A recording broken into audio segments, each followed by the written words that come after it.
And open performance window. Have chat open. Performance window up here. Actually, I'll put it up here, right here, so it's a little closer to where my eyes naturally go to read chat.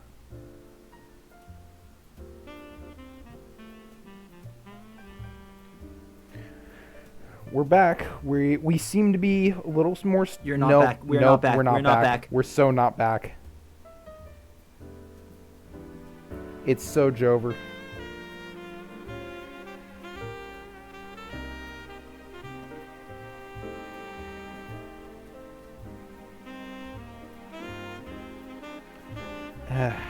Just like, I don't know. There's like nothing I can do to fix it. Maybe like getting a new Wi-Fi card, but like,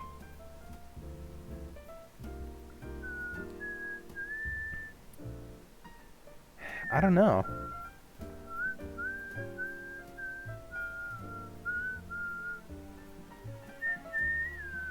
Okay. Let's give it a try.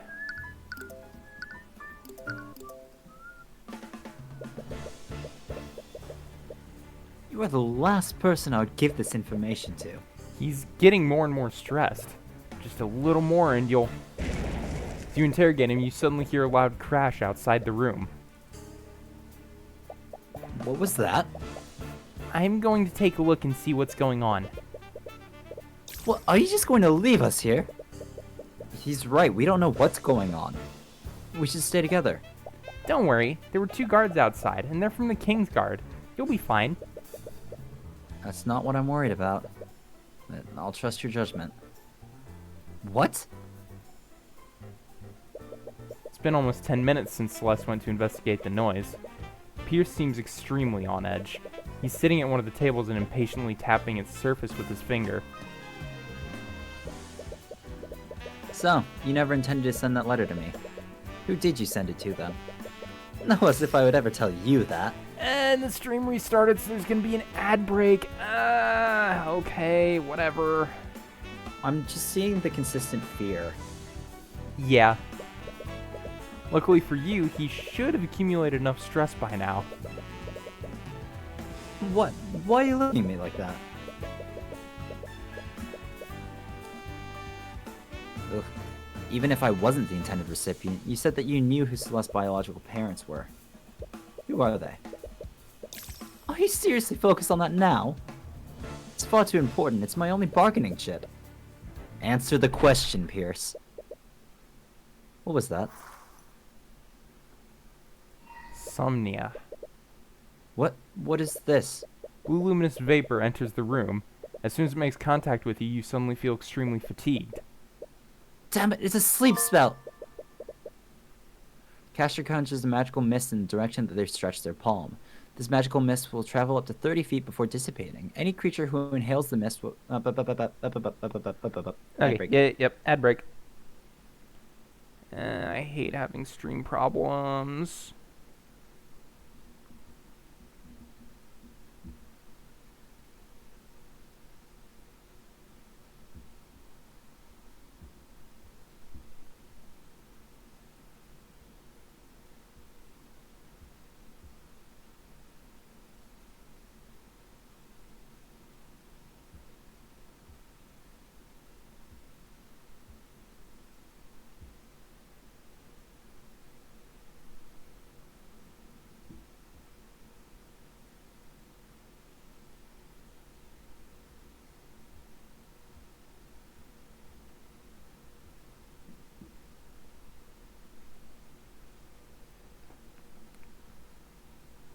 Aerith cutting the router and Ethernet cables. Yeah. Alright. The caster Okay, conjures a we're magical back. mist in the direction that they stretch their palm. This magical mist will travel up to 30 feet before dissipating. Any creature who inhales the mist will fall into a magical slumber. An affected creature will be woken from their slumber if they are violently shaken or experience any sort of pain. I miscalculated. What do you miss? Not much. Celeste went out to investigate the noises. Tyrion tried to... Thank you, Bombitron. Thank you. Tyrion tried to get the information of Celeste's parentage out of him. And now there's a sleep We spell got being attacked by cast. someone, and there's a sleep spell being cast on us. No, if they got here, that means Celeste. Try your hardest to stay conscious, but the spell is too powerful. Feel your body Weak. slowly dropping to the ground. Weak. No. Beatrice? You saw Beatrice Frege as you were losing consciousness. You only saw her for a brief moment, so it could have been an illusion. Regardless, that means that she somehow entered the prayer room at 2:30 p.m.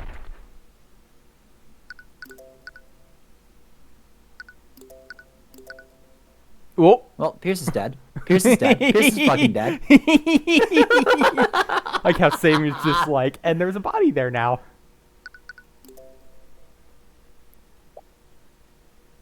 Rian. Are we gonna have to defend Tyrion. ourselves? Are we gonna have to defend ourselves? I don't know. What? Celeste? Tyrion, I'm so sorry. I should have listened to you. Should have never left you alone with him. Hey, it's okay. Tears are streaming down her eyes. She was clearly worried about you. Try your best to comfort her as you look around the room. What happened? 4-minute footage. It was so unclear where the end of the clip was. Yeah. Yeah, Twitch Mobile isn't very good. How long were you knocked out? As you look around, you see several other people with you. Commander White is leading a group of knights. They all have their weapons drawn and pointed at someone. It's Prosecutor Steelwind? Are we gonna have to defend Steelwind? Yeah. No, you know what though? Because we have an alibi. We were fucking knocked out by the sleep spell. So, this is kind of what I was expecting to happen. I'll be honest with you. Commander. Go and say Aster's line. Commander, I understand your position, but there has to be another explanation. I figured Eris was going to use whatever, like, symbol she's been using to get people to do things and, like, trick people. And she was going to use that she on would have used it either... on Celeste. Yeah, it was either going to be Celeste or Steelwind. Those were the two options, and then we'd have to defend one of them, whichever one it was.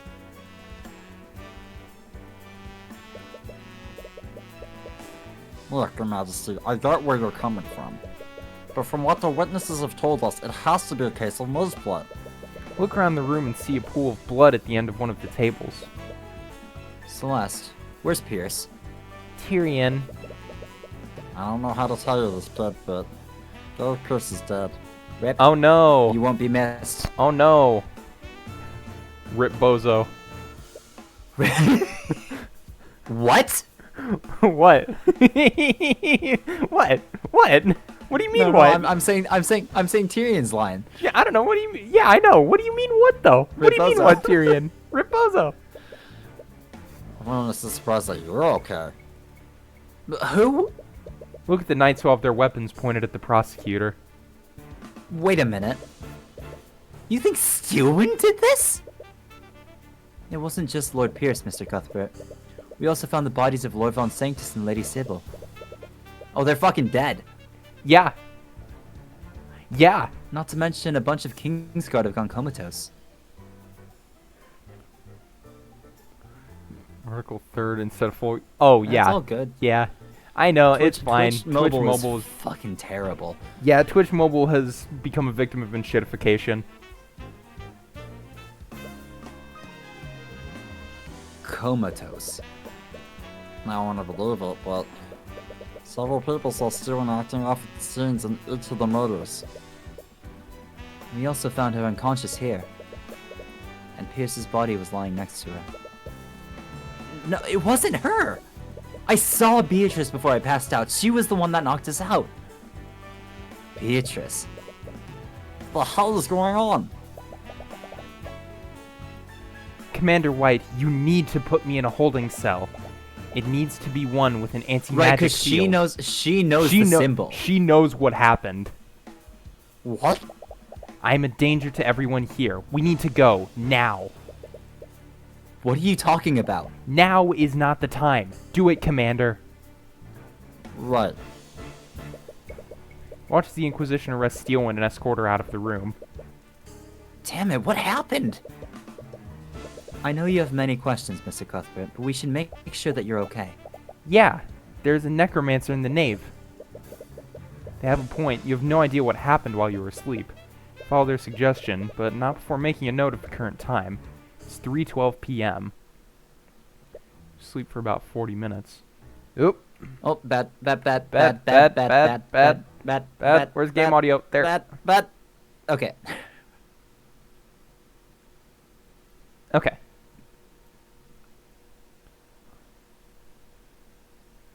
I guess it'll be this guy. Nothing seems to be out of the ordinary, except... What? What's wrong with him? If you would just let me finish. There appears to be a trace of necromancy on you, Mr. Cuthbert. Necromancy? It's probably nothing. Did your assistant cast any spells on you? Oh, right. I used healing magic on him when I found him unconscious. I expected as much, but it never hurts to make sure. Anyways, nothing seems out of the ordinary. You're quite healthy. You should be fine to go about your business, but please speak with me again if you experience anything out of the ordinary. Thank you. I am Lord Lazaric Asclepius of House Asclepius. Alright. And there are no He thanks definitely needed. looks the part. He does. At least it takes 6 minutes due to footage loading. Yeah. My apprentice apparently owes you a lot. Apprentice? Wallace Nightgrave. I believe he was one of your clients a few months ago.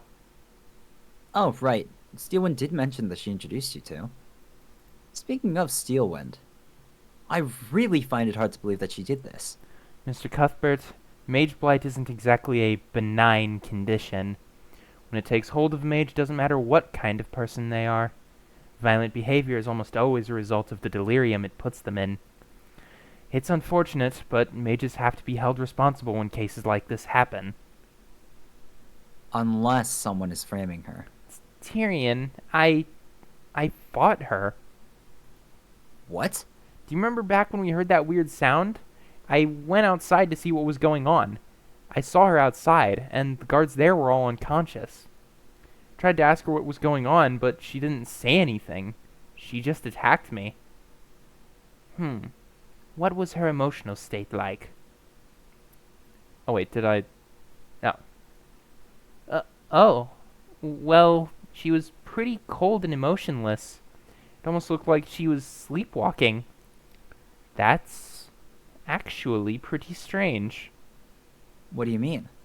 When someone is affected by mage blight, they enter a state of extreme psychosis. Psychotic episodes like that raise the affected mage's paranoia to ridiculous levels. That's why these cases almost always end up in violence. If she was affected by mage blight, she shouldn't have looked anywhere near as calm as you're describing. You might be onto something, Mr. Cuthbert. If what you're saying is true, there has to be more to this. You're planning to defend her, aren't you? At the very least, we need to find out what actually happened. I feel like there's more to this than we're seeing. But you saw her, right? Commander White, you need to put me in a holding cell. It needs to be one with an anti-magic field. What? I'm a danger to everyone here. We need to go, now. She wanted them to arrest her. Right. It's as if she thought she was a danger to others. Regardless of what really happened, she clearly believes that she was responsible for this.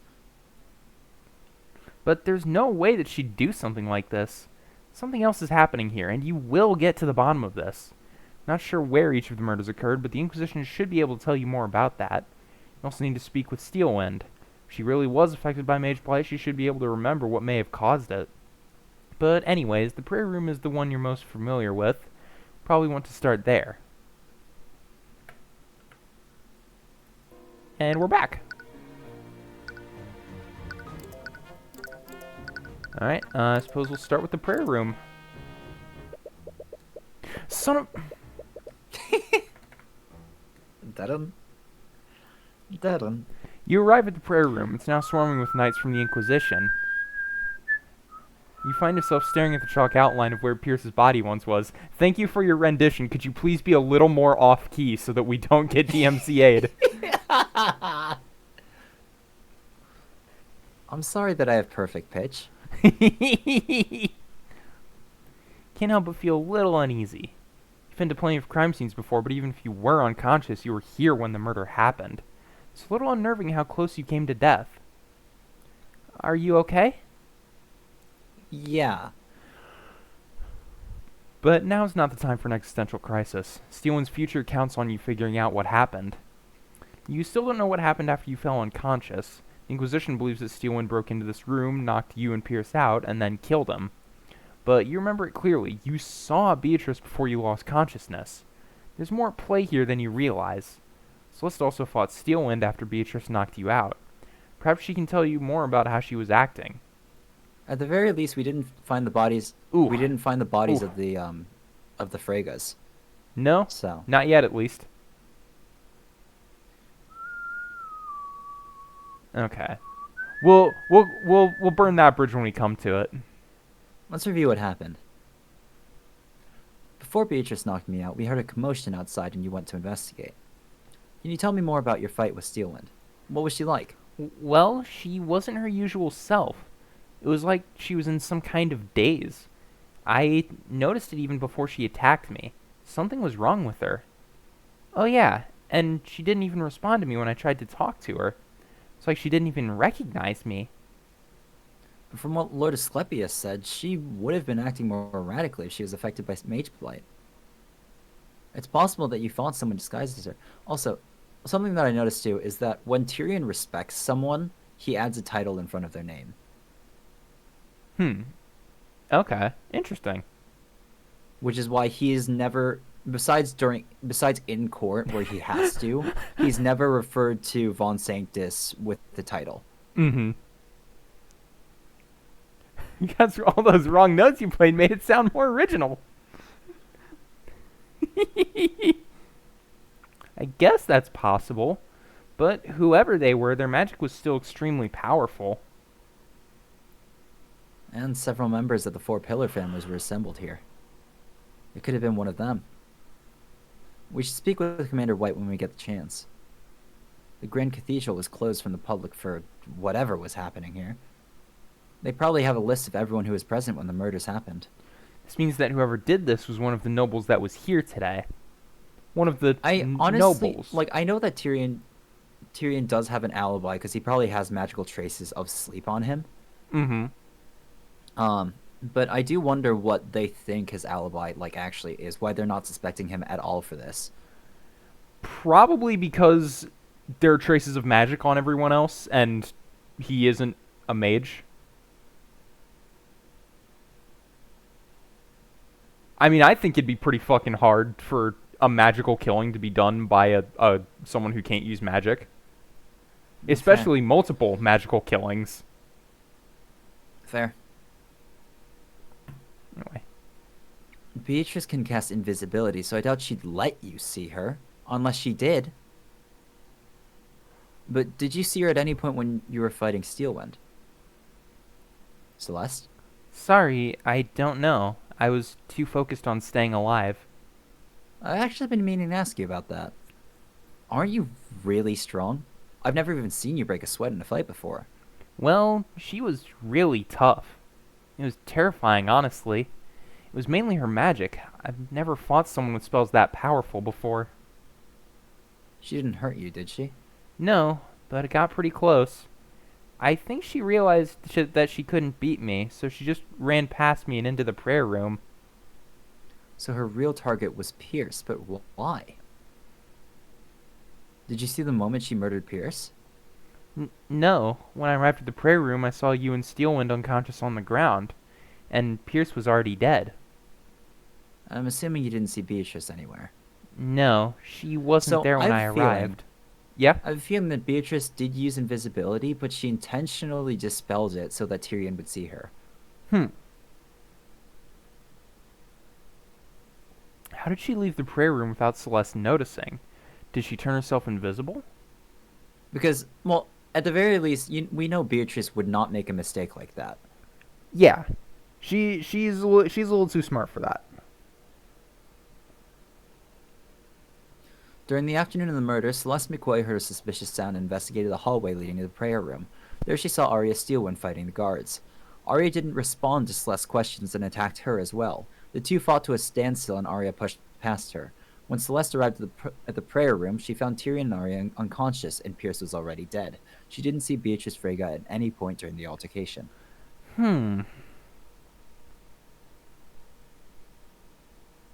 There's also a chance that it was an illusion, but... Yeah. I'm wondering why she attacked Celeste.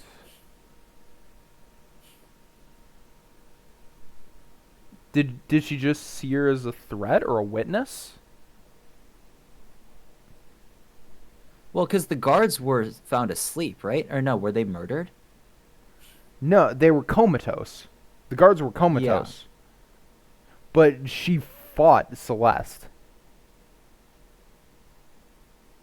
So what I mean is that if it was just eliminating the witnesses, the guards would be dead as well.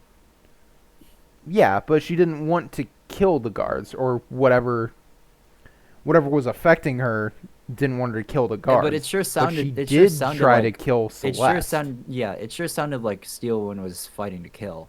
Yes. Interesting. Very interesting. The fact is, we don't have enough information, so. No, but it's just something to keep in mind. A little turn. We showed up at the prayer room for the meeting at 1:50 p.m. Then we interrogated Pierce for about half an hour. That's when we heard that commotion outside, and you went to investigate it. Right. And I think Beatrice knocked me and Pierce out 10 minutes after that. How long did you fight Steelwind before she pushed past you? We definitely fought for a while. It must have been at least 20 minutes. After that, she gave up on fighting me and ran into the prayer room. Which means that Beatrice somehow got into the room during your fight.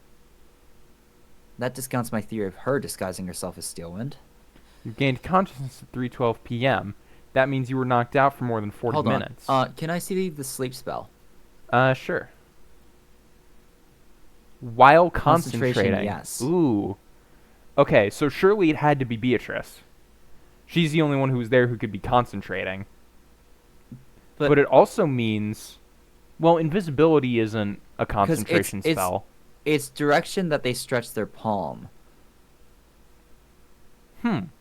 So most likely a cone.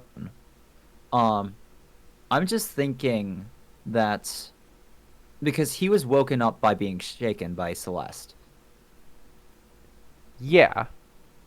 So it was not concentration dropping that woke him up. No.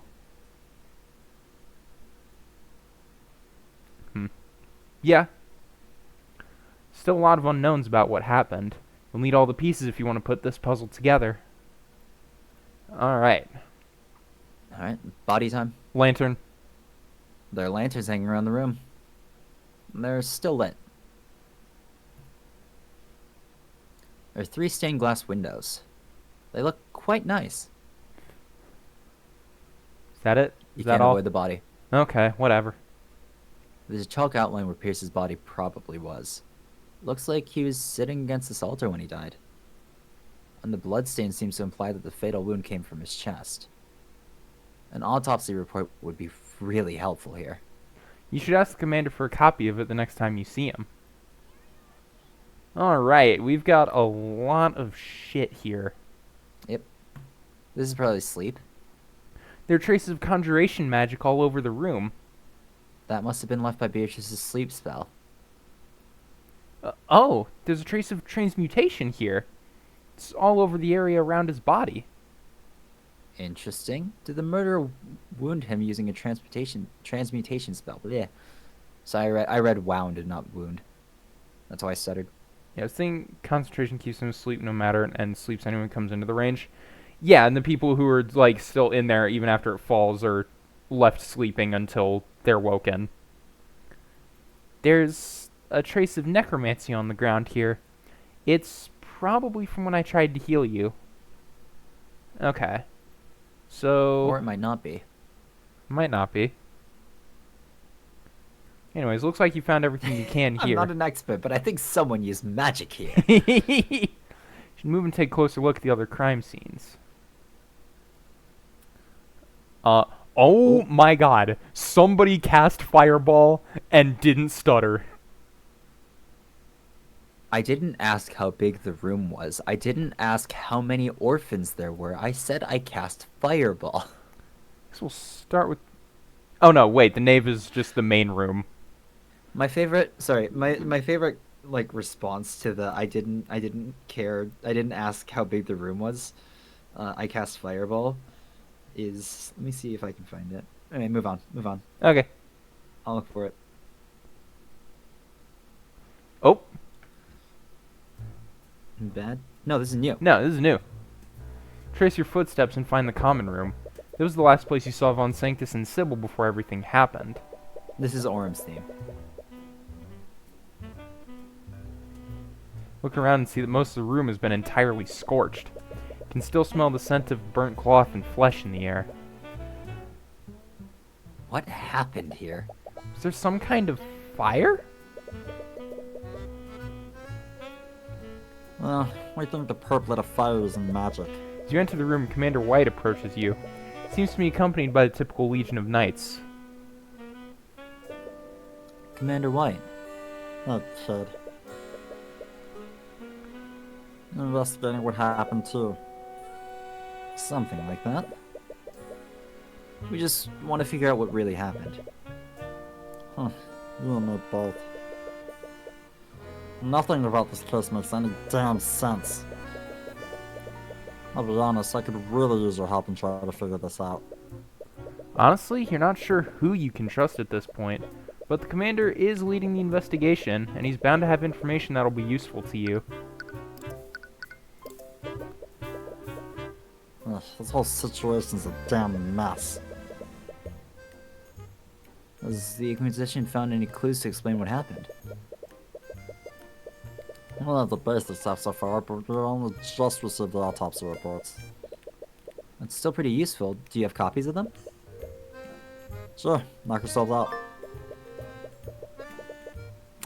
Died at 2:45 p.m. in the prayer room. Cause of death was blood loss. A shard of frozen liquid was found stabbed through his heart. It is very likely that this was the murder weapon. The wound also shows heavy traces of transmutation magic, and traces of conjuration magic were found throughout the room. Huh. Poetic. Died at 2:18 p.m. Cause of death was suffocation. Her bound was found floating in a nearby lake outside of Grand Cathedral. Traces of transmutation, evocation, and necromancy magic were found on the body. Okay. So she was drowned then, it seems. Died at 2:05 p.m. Cause of death was suffocation. The fire in the common room burnt the body too much to discern any specific wounds he might have suffered. However, a small trace of evocation magic and a burn mark were found on the victim's left shoulder. This implies the body was hit with a fire-based evocation spell. Traces of abjuration magic were found on and around the body.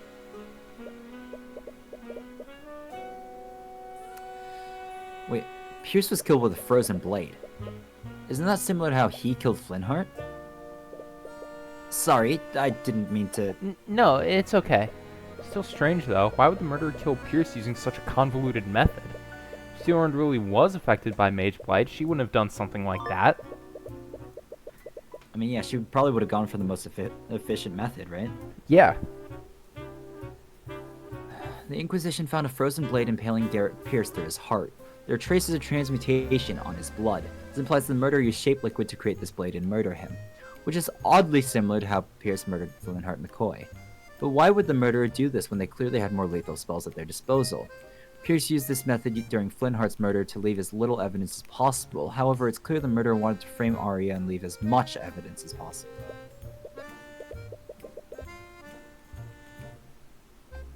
Anyways, the times of death also seem to tell a story. If we look at the reports, the murder must have killed Von Sanctus, then Sybil, then Pierce, in that order. Yeah, bloodbending? Yeah. Yeah. Sorry, I finally found the thing, so I'll send it over to you. Okay.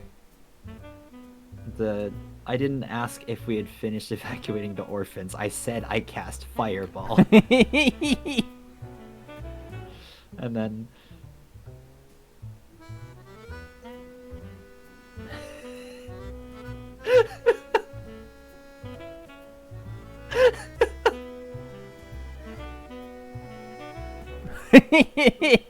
Perfect for those cold orphans this winter. Plus, they get to see their parents again. What a wonderful gift.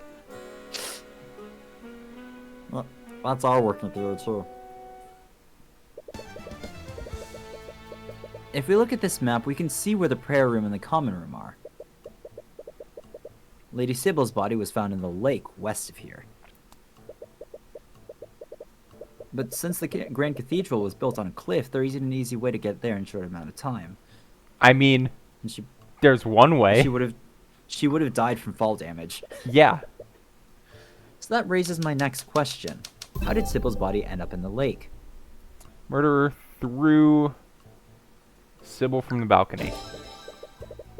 The Grand Cathedral is built on a cliff over the lake. And the westward balcony just happens to be right over it. Yep, well, guess that makes sense. We even have a witness who saw Tyrion there. Really? Who was it? It's High Speaker Tyrion Orpheus.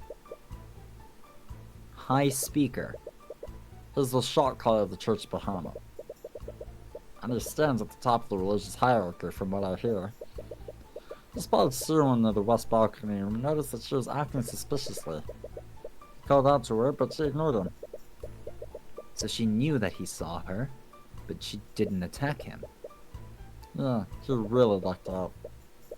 But if she was having a psychotic episode, he would have noticed that. From what you said, all she did was ignore him. Right, this whole Maid's Blood story doesn't really add up. Either way, we'll just have to talk to him directly to find out more. Putting that aside, there's something else that's strange. What's that? It's about the order that the murders occurred in. What's strange about the order of the murders? The murderer killed Von Sanctus, Sybil, and Pierce in that order. This means that the murderer went to the common room, then the west balcony, and then finally the prayer room. But if we look at the map, the murderer's route seems a bit strange. Yeah, and just... So it was... Yeah, Von Sanctus first. In the common room, then balcony, then prayer room, right? Balcony, then prayer room. Yeah, you could have gone to the prayer room first. You'd have to walk past the prayer room to get to the balcony. Yeah.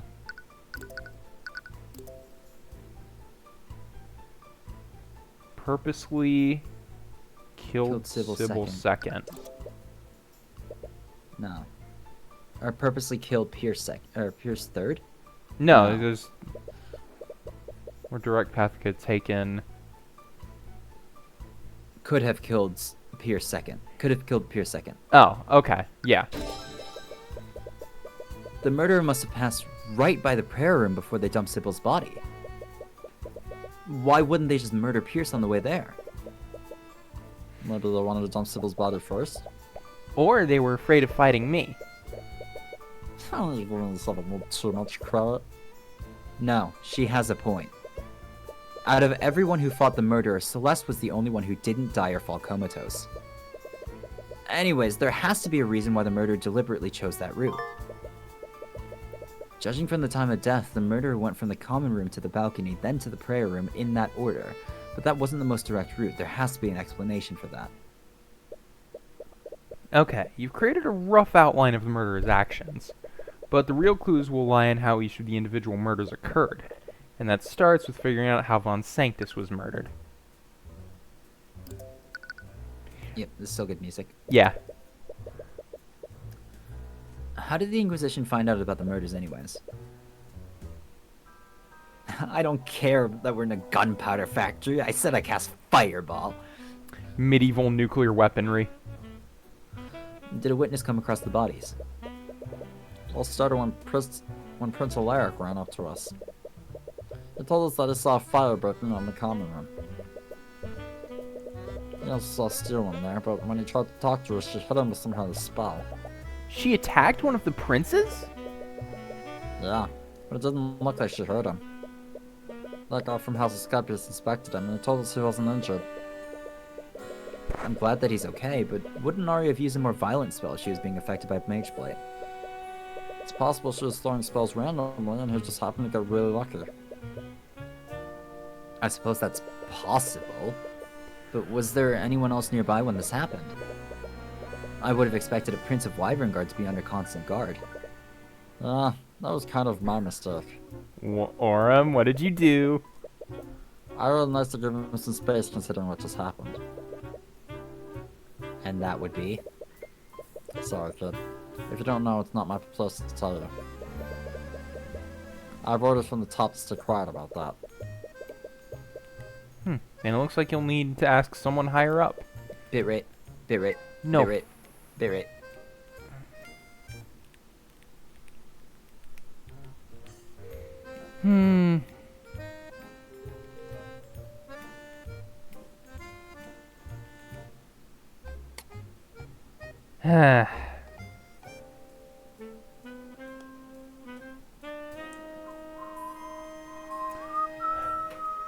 Why can't you just be normal?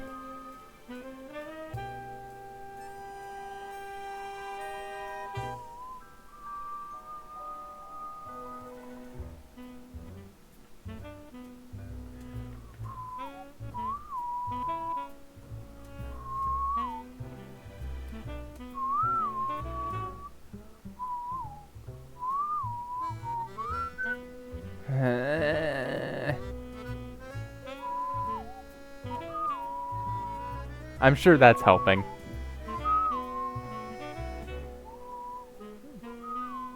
$14,000. This is advanced instability.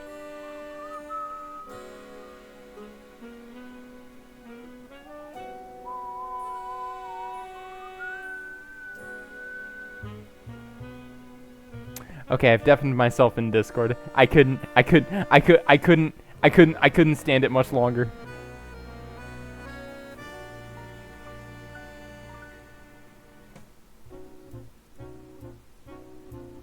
Okay.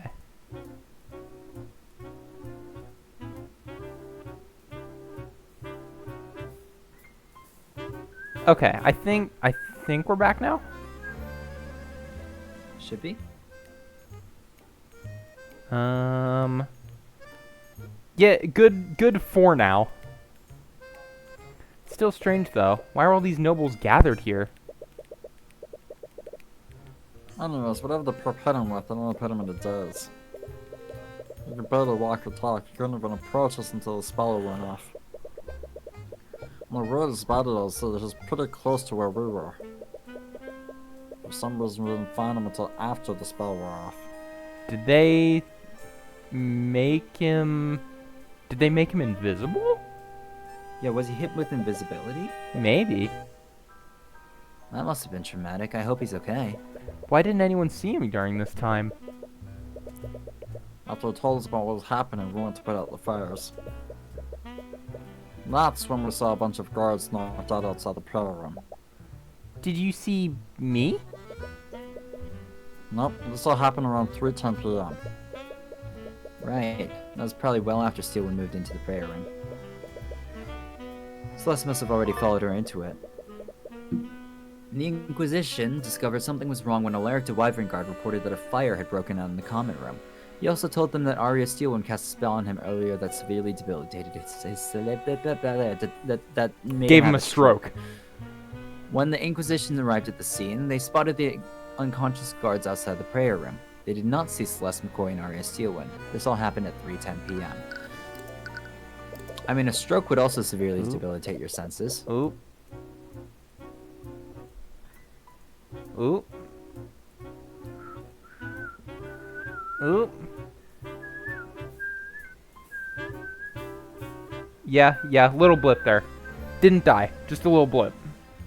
When you arrested Steelwind, I recall you mentioning that a bunch of guards were comatose. Did the murderer use some kind of spell to knock them out? I don't think so, and I'm just as lost as you are about that. Some of the victims didn't have any magical traces on them, so we know that they're not under the effect of the spell, but they still haven't woken up. Reminds me, Huge Eris blip. can cast that. Yep. Huge blip.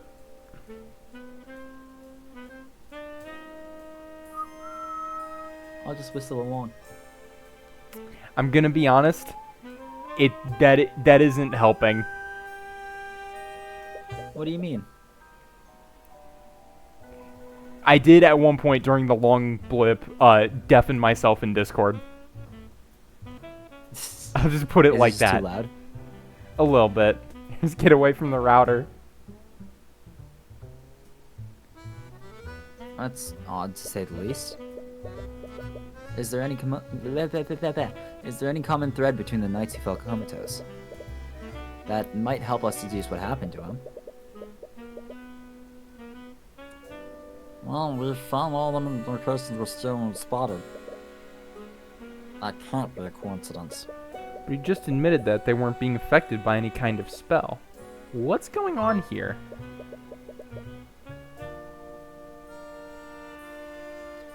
Several knights from the Kingsguard were found unconscious after the bodies were found. They've been unresponsive since the massacre, and due to a lack of magical traces, they're clearly not being affected by any kind of arcane spell.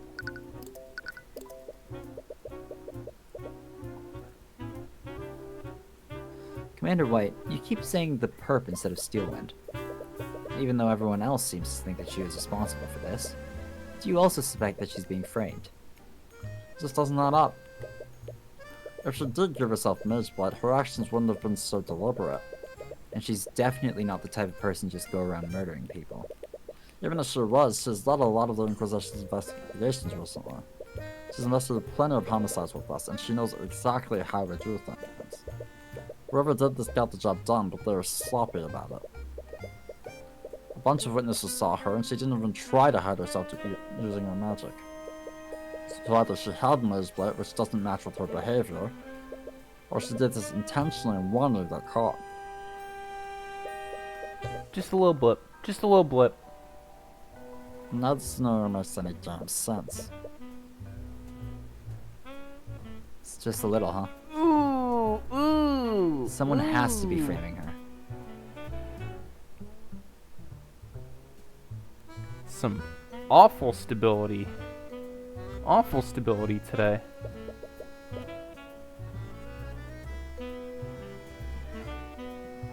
And that's the only reasonable explanation. Honestly, I'm not sure about that either. What do you mean? You saw her when we arrested her, didn't you? She wanted us to lock her up. It's like she thought she was a danger to herself and others. Right, that's the same impression I got as well. If it weren't for the witness' statements, I'd be sure she gave herself Mage Blight. The strangest thing is that I've never seen her that scared before.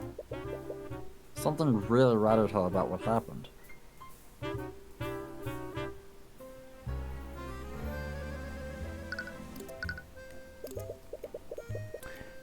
Did you follow up on what I said about Beatrice? I know that she was in the room when Pierce and I fell unconscious. She has to be involved in this somehow. Well, she's already in prison, so we're already had an article. When we asked her what happened, she said that she couldn't remember anything. That's such an obvious lie. She has to be hiding something. Normally I'd agree with her, but she's not the only one with missing memories. Joan also can't remember anything. What? Looks like you'll have to speak with her about that. Anyways, what about Eris and that knight who was guarding her? Did they see anything? Sad fact, but Eris Ilmater has been missing since everything went down. What? Do you have any idea what happened to her? No, but I wouldn't be too worried. What? A witness to the crime is missing and possibly hurt. Look, kid, you may be a hotshot attorney, but I've been in this business a lot longer than you have. Sometimes when these things happen to civilians, they get spooked and run away. I've seen it a million times. I feel like he's not making as big a deal of this as he should be. But he might have a point. Eris is the daughter of a crime lord after all. She might have gone into hiding to avoid having to speak with law enforcement. I don't have the resources to look for her, but I'm sure she'll turn up eventually. Well, I suppose we can't do anything about that now. I still hope she's okay. Anyways, what about the knight guarding Beatrice? Surely he didn't go missing as well. That's the thing. Then if he was supposed to be watching her as one of the people who went comatose. We found him in front of the prayer room too.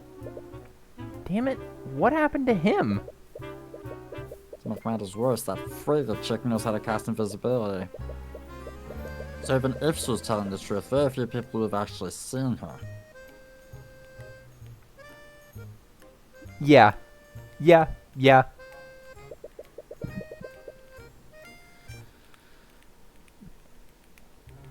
Yeah, but yeah, mother of evil or something to that effect. Her guard was in front of the prayer room. She must have brought him there somehow. You saw Beatrice figures you. Oh yeah, this is it. A knight was assigned to guard Beatrice and kill her if Maranatha attempted to escape. He was later found comatose in front of the prayer room. Eris Ilmater, who was also with Beatrice when she disappeared, has been missing since the massacre. Anyways, would you happen to have a recent version of her spell compendium? Sure, we would have him on record. Beatrice Frigate's spell compendium contains the formulas for the following spells: Familial Bond, Sleep, Mend Wounds, Send Message, Animate Corpse, Necrotic Blight, Shatter Invisibility, Feign Death, and Illusory Disguise. That's a lot of spells. Death. No way! Feign Death. Did she cast Feign Death on Tyrion? Oh, that could be. Because it makes no sense that Tyrion was untouched while Arya went on a rampage. Potentially. And there is some sort of necromancy on his body. I would need to see the details of Feign Death. I think we're going to get all of them. Yeah, we know Familial Yep, Bond. Okay. We know Mend Wounds. Mend Wounds. We know Send Message. We know Send Message. We know Animate Corpse. Animate Corpse, we know that. We know that. Necrotic Blighto. Blight. Blighto. Shatter's new. Channels the caster's magic into any physical object they're touching with their hands. If enough magic is channeled, the object may shatter or break. The intensity of the spell will exponentially increase when they are concentrating. However, channeling larger quantities of magic will slowly drain the caster's stamina and possibly cause Mage Blight. Invisibility we know. Yep. Feign Death. The caster must target a creature that's already unconscious. While they concentrate on this spell, the target will appear to be dead. The target creature will stop breathing and their heart will stop beating. However, the life energy of this spell will keep them alive for the duration. Okay. Hold on. Can you go back to sleep again real quick? It's the Yeah. spiral. Yeah. It's concentration. Duration while concentrating. Because Feign Death is also concentration. Yeah, while concentrating.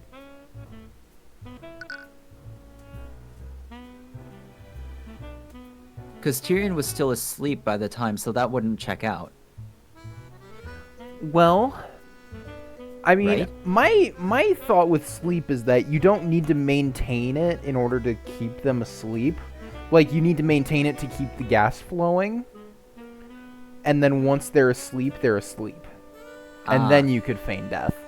That's how I read it, but I could The magical be wrong. mist is the duration, you mean, Yes. and not the sleep. Okay. I also want to, because Feign Death that's already unconscious, and while they concentrate on the spell, which basically means that she just has to cast sleep on Pierce and Tyrion, and then Tyrion just has to be asleep or unconscious for the instant that Feign Death happens. After that, Feign Death will keep him unconscious. Yeah. Right? Yeah. I don't know. We'll see. An illusory disguise we already know. Right. I forgot how many spells she used during Lord Frigga's murder. Alright, the first victim. It's all a little difficult to take in. I still can't believe it. After everything he did, Von Sanctus was just murdered. I'm surprised to hear that from you. Didn't he basically get away with often drifting away? I mean, I seriously got what he deserved. That still doesn't sit right with me. No matter who the victims might have been. No one deserves to die like that. He's definitely a bigger man than I am. Not physically. Anyways, not... Anyways, Von Zink's autopsy report says he died of suffocation. I think the murderer overpowered him and choked him with a rope or something. That hardly sounds like something someone could do during a psychotic episode. Yep. The more info I get, the more I think you might be onto something. Well, either way, the fire that the perp started in this room burnt this body. It didn't completely turn into ash, but it was still pretty charred. Right, there was abjuration on the body. Huh. So that fire would have burnt away any evidence of the minor wounds he had. Yep, or likely even discerned he was hit with an evocation spell. Right, the autopsy report mentioned that too. But if a fire was started, is it possible that he died from smoke inhalation?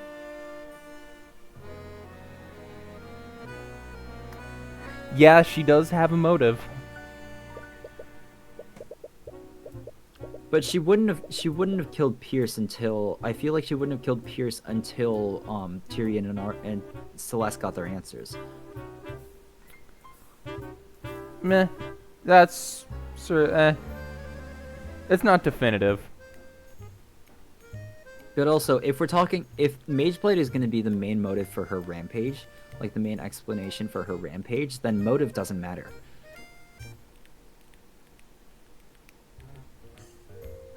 Because Mageblight is like a psychotic episode.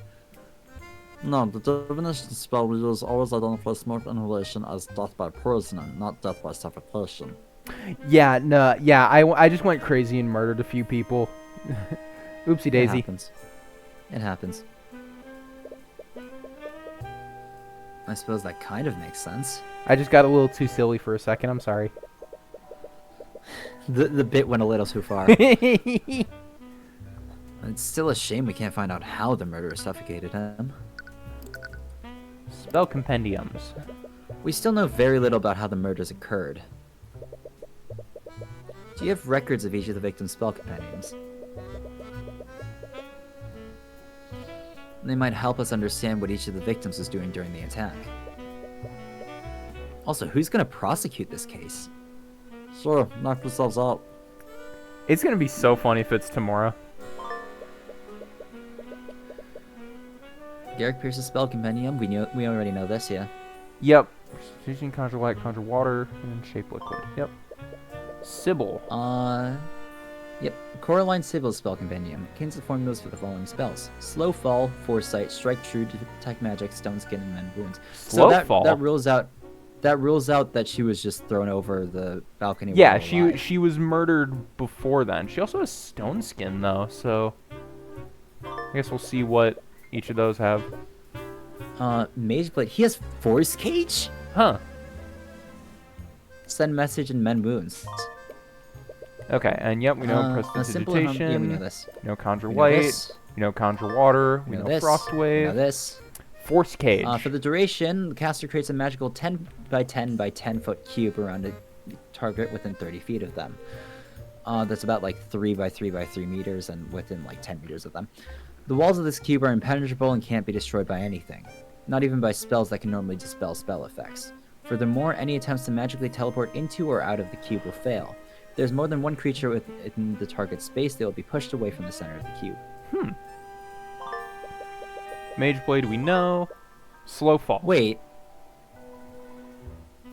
Could someone suffocate in a force cage? No, right?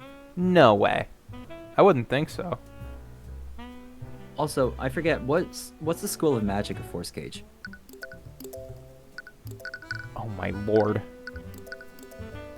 Abjuration. Abjuration. Okay, so not. Alright, the caster counteracts the force of gravity affecting them, causing them to fall significantly slower when airborne for the duration. For an hour. The caster invokes the ultimate form of divination magic to see brief glimpses of the near future. While this spell is active, that caster is able to sense danger seconds before it actually happens. I'm assuming that she would cast this like every morning. Yeah, well, she very much she was very much holding her hands in a triangle, and we've seen like with Beatrice, we've seen some mages tend to take that as a habit even when they're not casting the spell.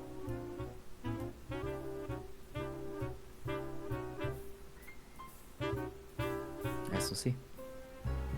Yep. True Strike, really? True Strike, really? True Strike, really? Yeah. The caster increases their ability to predict the results of all their actions for the duration. This is useful for the purposes of aiming or doing other activities that rely on dexterity and skill. Oh my god, if True Strike was just, like, giving you advantage on, like, any check that requires dexterity or strength, It would be that would so be much more useful. so much better. So much better.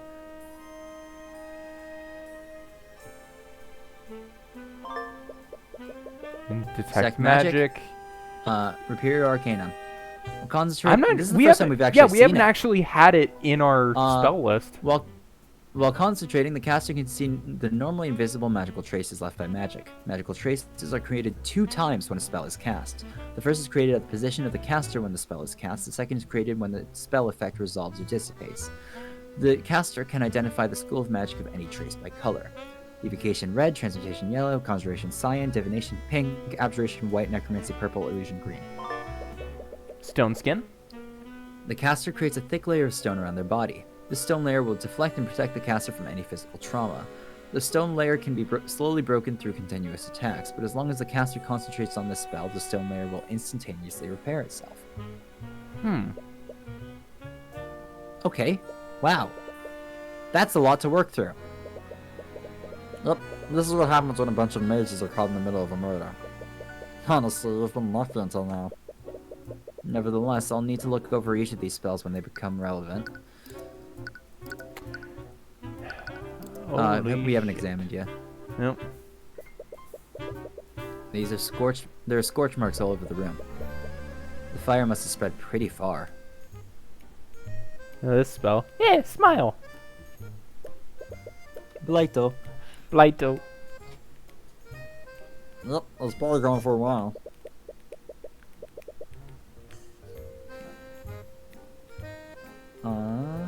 Sorry, I was reading something. No one even noticed until Prince Alaric told the Kingsguard that he saw smoke. Interesting. We should speak with him and see if he saw anything else.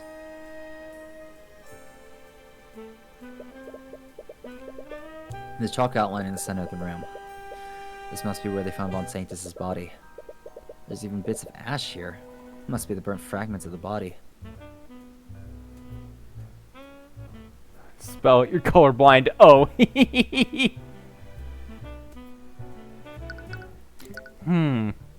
A gray magical trace. What could that mean? Even now, the sunlight is shining through the stained glass windows. Looks like the fire reached them before it was put out. Prepare your Arcanum. Well. Traces of evocation in a bunch of different spots around the room. Sorry, it dipped. We'll put the perp through a bunch of fire-based evocation spells around to start the fire. The Kingsguard used a bunch of water-based evocation spells to put it out before the fire spread. That makes sense. With that knowledge in mind, there's nothing out of the ordinary here. There's a trace of abjuration magic in the center of the room. Do the traces overlap with the body? Kind of. It's sort of square-shaped. Abjuration, eh? Yeah, it's force cage. I was gonna come out and say it. It's force cage. Abjuration, eh? Yeah. Square-shaped. I can't see the traces, but there also seems to be a square-shaped outline around the body. You're right. They overlap perfectly. The area inside the square is a lot less burnt now that I look at it. I'm not sure what this means yet, but it's definitely worth taking note of. Traces of abjuration magic that form a perfect square around the body. The area within the square seems far less burnt, too.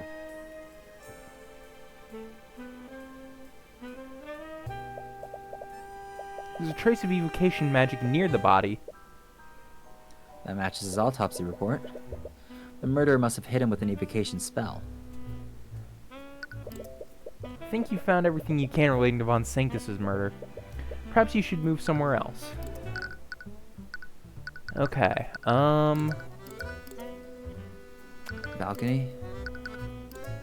yeah, I suppose let's follow the order of the murders. You arrive at the west-facing balcony of the cathedral. Supposedly this is where the murderer threw Sybil's body into the lake. Hello there. I've voiced too many old men. Alright. As you inspect the area, you catch the attention of an old man nearby. From his garb, he appears to be someone who works at the cathedral. I don't believe we've met before. What are you doing here? Sorry for the intrusion. I'm Tyrion Cuthbert, and this is my bodyguard, Celeste McCoy. Sinterklaas! We're investigating the murders on behalf of Prosecutor Steelwind. Tyrion Cuthbert, I have heard of you. He doesn't look nearly as criminal as I expected him to be. Judging from his thoughts, he probably hasn't heard many good things about you. Forgive my rudeness. I am Theon Archaeus, High Speaker of the Church of Bahamut. So you're the one who saw Steelwind here during the murders. You mind if we ask some questions?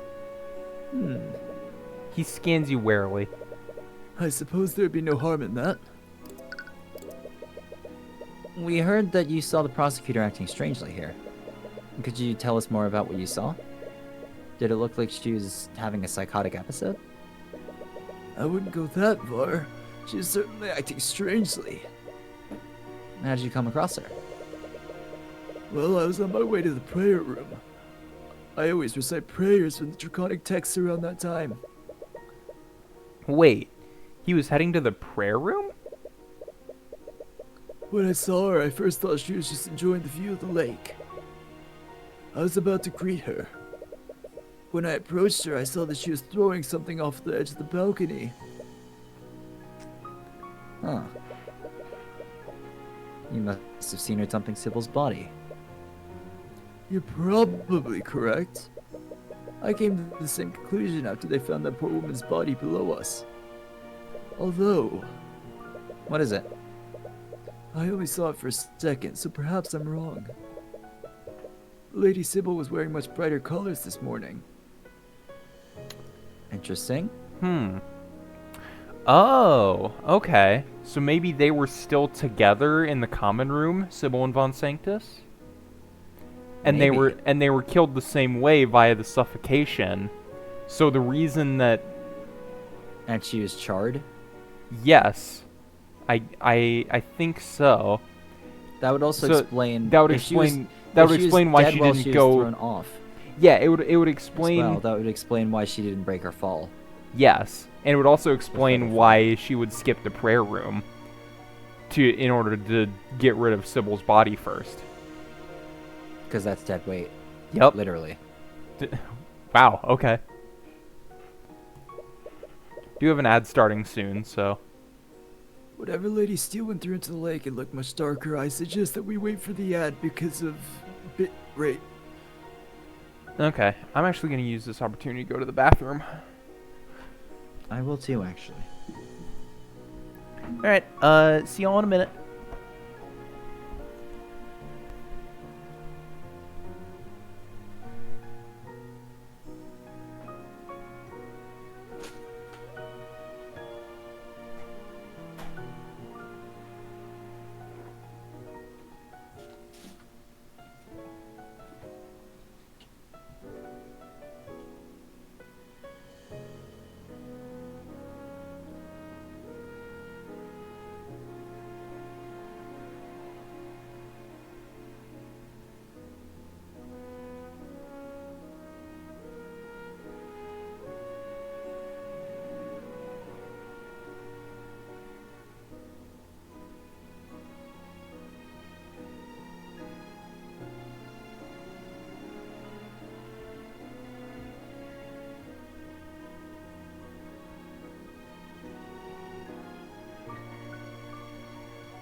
Alright, did the ad play?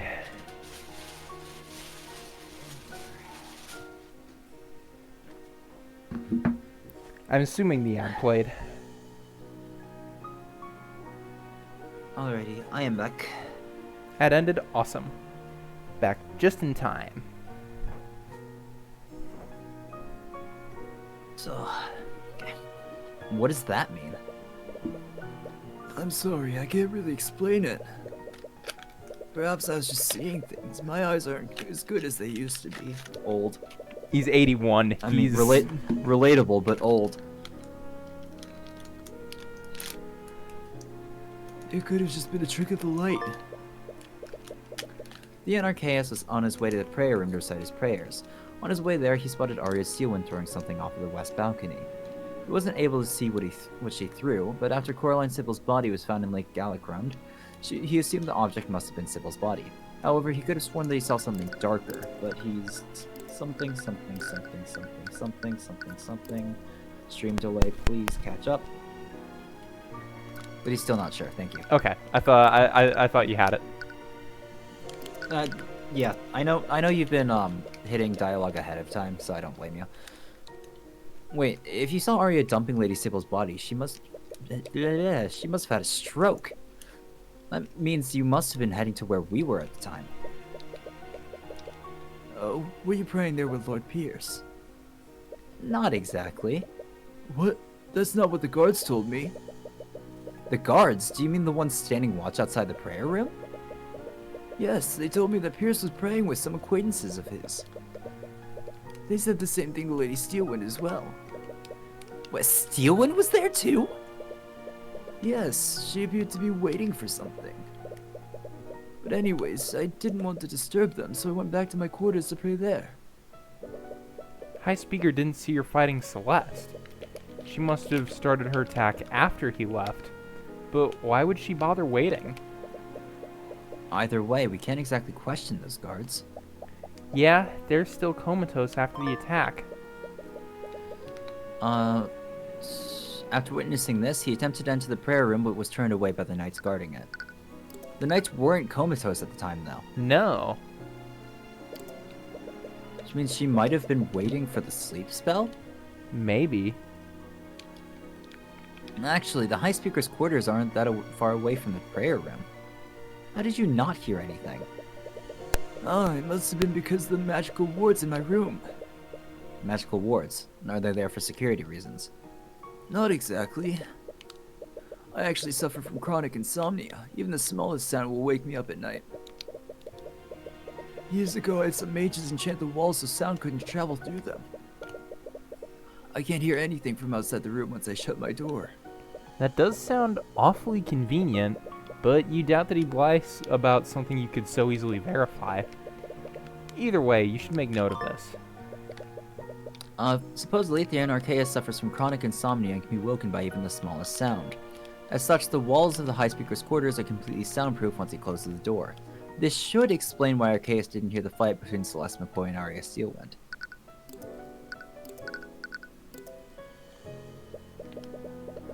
There's some sort of debris on the ground. Pick up one of the pieces and feel it in your hands. Appears to be some kind of gravel. Interesting. This balcony provides a perfect view of Lake Gallicrund. A lot of people probably come here when the Grand Cathedral is open to the public. I can see a military stronghold in the distance. They must be able to see a lot from that high up. Yeah, that's probably why they put it there. Arcanum. There are traces of transmutation on the pieces of this debris. And that would imply that a spell specifically targeted or created whatever this came from. Stone skin? Oh, true. Wait. Does that explain why? Yep, transmutation. No, because that could also explain why he she saw looked darker clothes. Yeah.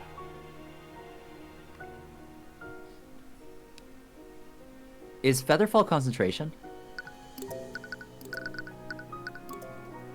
No. Interesting. But stone skin is. Interesting. See, because So she couldn't have... So if stone skin was active...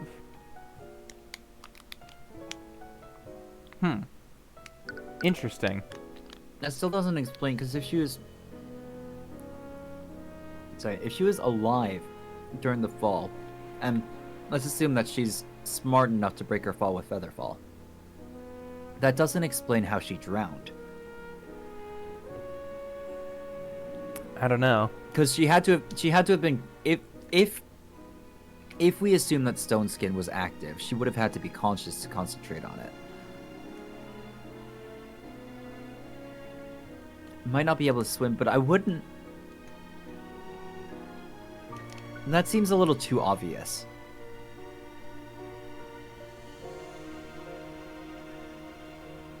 I don't know. We'll see. We'll see. But I doubt someone created this bits of gravel. It must have broken off from something else. Found some bits of Earth-like debris near the westward balcony. They have traces of transmutation magic on them. This also happens to be where Thea and Archaea saw Arya Steelwind dumping Coraline Sybil's body. I believe that you found everything you can here. Perhaps you should move somewhere else. Alright, garden or dungeon? Let's finish up here first. Unicorn? Alright. Yeah. Drive back to the cathedral's garden and come across that accursed statue again. It's staring into my soul. Then stop looking at it. Move your attention away from the grotesque sculpture, you spot the crown prince. He's sitting on a bench, guarded by some knights from the King's Guard. His brow is furrowed, and he seems to be deep in thought. Oh, Mr. Cuthbert and Miss McCoy, too. What are you still doing here? We're trying to investigate what happened. We were looking around when we just happened to find you here. I see. Are you okay? Yes, I was just thinking how unfortunate this ordeal has been. I do hope Miss Steelwind is taking this well. Right. She is his fiancée, after all. Must be extremely worried about her. We're trying to find out what exactly happened. Do you mind if we ask you some questions? I see. Well, I'll do whatever I can to help. You said that you two were investigating the murders. You weren't planning to defend Miss Steelwind, were you? If she would have me. She may be a competent prosecutor, but I have far more experience defending clients. Unfortunately, I think the situation is more complicated than that. What do you mean? Several house leaders died today. We can't release this information to the public. Not after the news of William Frega's death has already spread. In the course of 2 months, we've lost not one but 3 members of the Pillar families. But the trial has to happen sooner, or else the magical traces left will disappear. From what I've heard, we will be holding a trial. But it will be handled privately and internally. And I'm sorry to say that you won't be permitted to serve in such a trial. Right. The majority of the nobility hates me, after all. Would you be able to pull some strings, Aster? I'm sorry, I'd like nothing more than to give you the opportunity to represent her. But I clearly have a personal attachment to this case. If I try to tip the trial in her favor, it will only harm her chances more. Right, I see what you mean. But even if we can't help her during the trial, we can still investigate the crimes on her behalf. Yes, I would really appreciate that. If new evidence is found, perhaps we can exonerate Miss Steelwind of the charges against her. And after everything that's happened, I really need to know. Why were so many nobles gathered in one place anyways?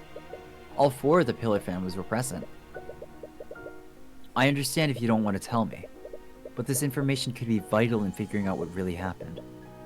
No, I see your point. The truth is we all gathered to mourn the death of my father, King Olivier de Wyverngarde IX. Wait, the king is dead? Yes. We wanted to avoid releasing this information to the public so close to the death of William Frega.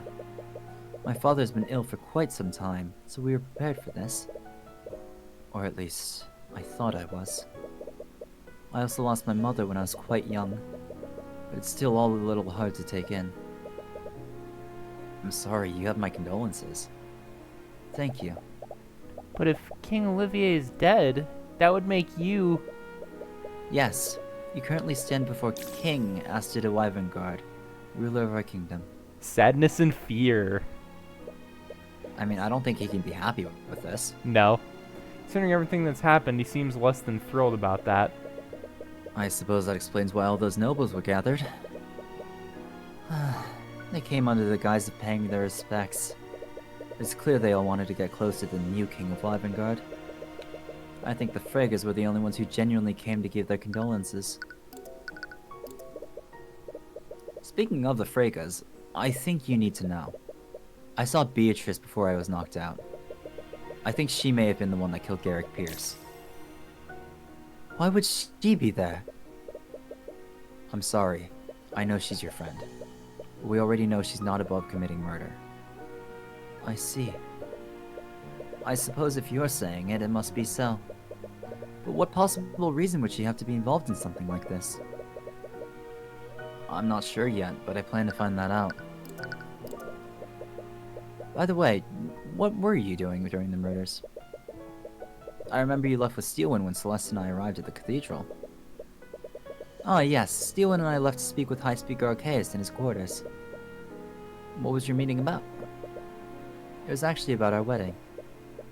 With my father's death, Lord Steelwind wanted to finally make our union official. Oh. I would congratulate you two, but considering the circumstances, I understand, and I appreciate your words nonetheless. Anyways, how long did this meeting last? I believe we spoke with him until 1:40 p.m. And then, okay, so tracking Steelwind's movements. No, tracking the bishop's movements. What was he doing then? Does his alibi say?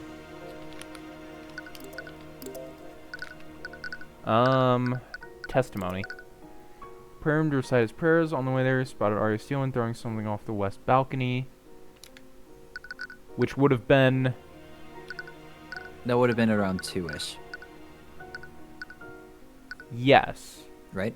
Yes, because by that point...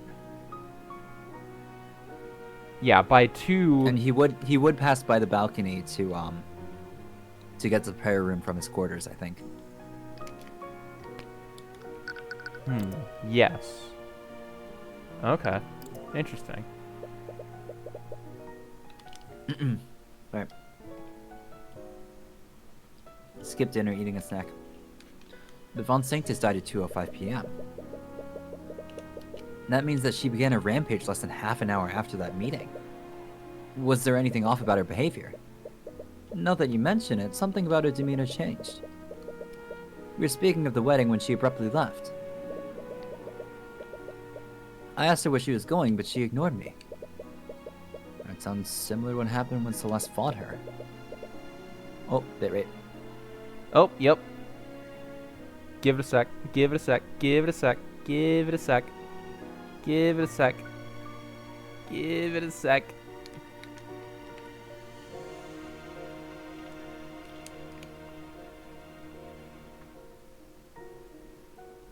Okay.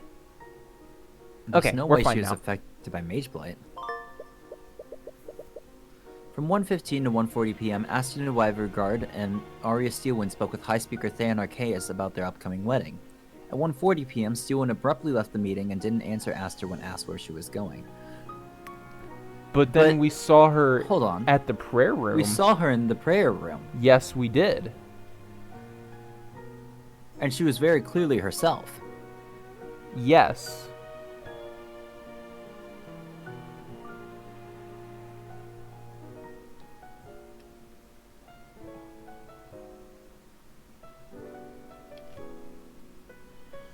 But she did seem very flustered, so I wonder if this is just normal Arya and normal, Aster shenanigans.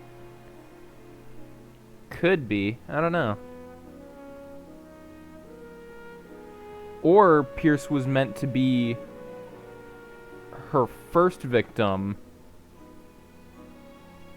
but then you two were there, and I don't know. No, because remember that she gets super tongue-tied whenever she's alone with Aster. Yeah. So this actually could just be normal Steelwind. It could. I honestly didn't think much of it at the time. I'm quite used to her giving me the cold shoulder. Right. It's possible the Steelwind the witnesses saw wasn't actually real.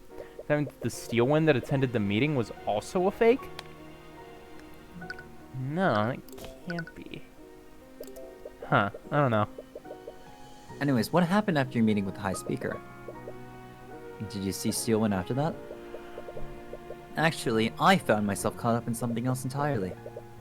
At 2 o'clock p.m., I went to pay my respects at my father's coffin. But apparently, someone had set a magical trap there. What? Bitrate. Oop. Just a little blip. Just a little blip. Just a little blip. Okay. It was... more than a little blip. Yeah, that sounded like a lot more. It was a glyph of contingency. Okay. I think we're a little more stable now. Oh, Jesus When Christ. casting the spell, the caster must choose another spell that they know. The caster casts that spell, but the contingent spell doesn't come into effect. Instead, it takes effect when a certain condition, specified when the caster... So it's a glyph of warding. Okay. Specified that the caster upon casting this spell is fulfilled. The contingent spell takes effect immediately when that condition is fulfilled. Its duration is 24 hours. Yeah. I've heard of that spell. It's like a trap you can set, and you can infuse any spell into it. But it requires a second contingent spell to place that trap. Which spell was it? It was a force cage targeting me. Was the murderer trying to attack Aster too? I don't think so. They would have used a more lethal spell. Do we have anyone that knows contingency? I don't think so. If we did, Yeah, it they would have. would've- they If would've we did, used- it would have been in here. Yeah, they would have used a more lethal spell, absolutely, if they wanted to kill the king. Seems to me like they wanted to keep him safe. Yeah. Because right now, the only one that knows Force Cage is Sanctus. And we know that he's not the type to do that.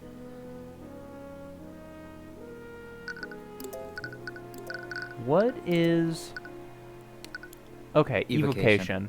Okay, so we wouldn't have seen that in there. Okay, because I was just thinking maybe there was something there to keep Tyrion safe as well, but there were no traces of that in the room.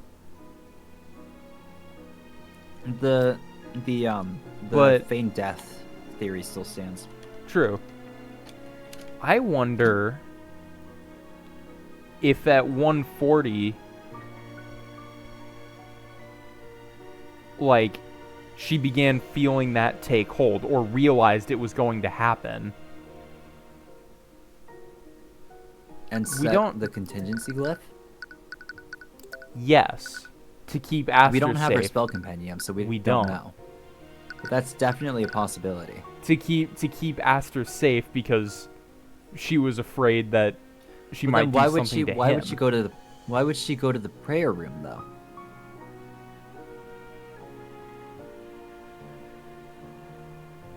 Maybe. I don't know.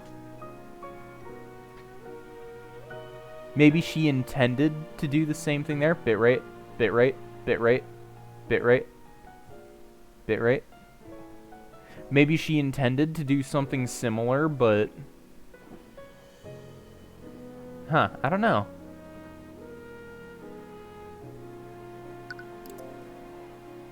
Either. Yikes. It's a little unstable. It's fine. Either way, it seems to me like the force cage was meant to keep the prince safe or trapped, but not to kill him. Yeah. Most Oh, likely this safe. is advanced instability. We're back to advanced instability. How bad is it? Give me a number. Ranged from 0 to 14,000.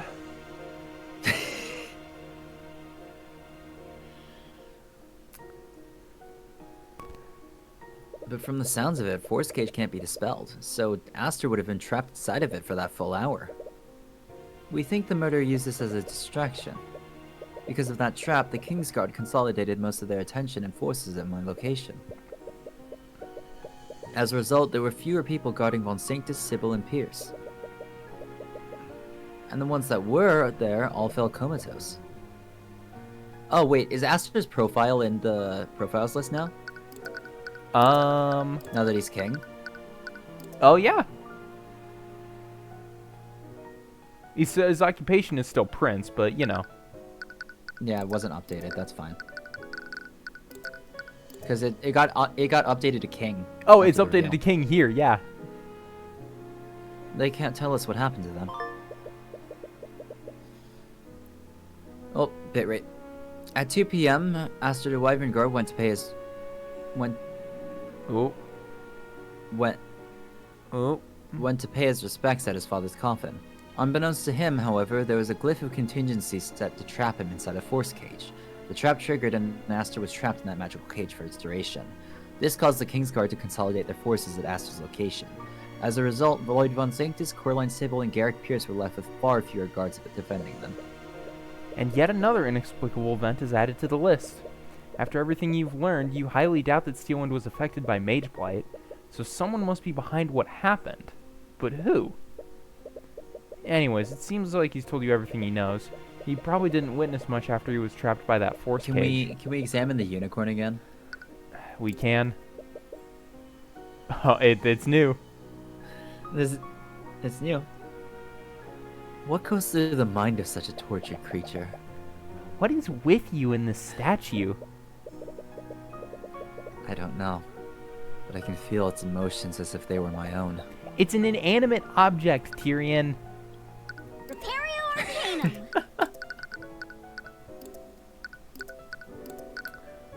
Well, Alright. I think that's The only everywhere thing left is except... the dungeon. Oh, come on. Done.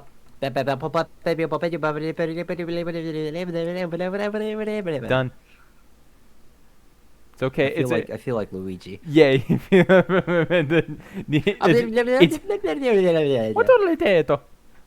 Italian gibberish.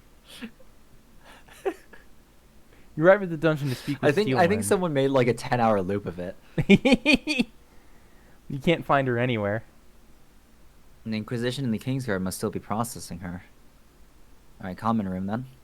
Okay. Or not common room, nave. Isn't this just like the main... Oh.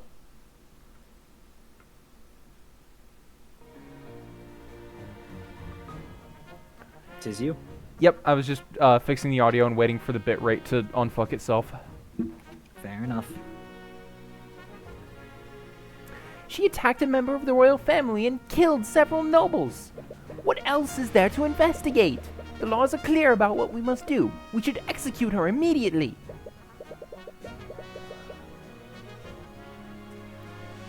I guess I'll be this guy. How low can you go? I don't want to go that low.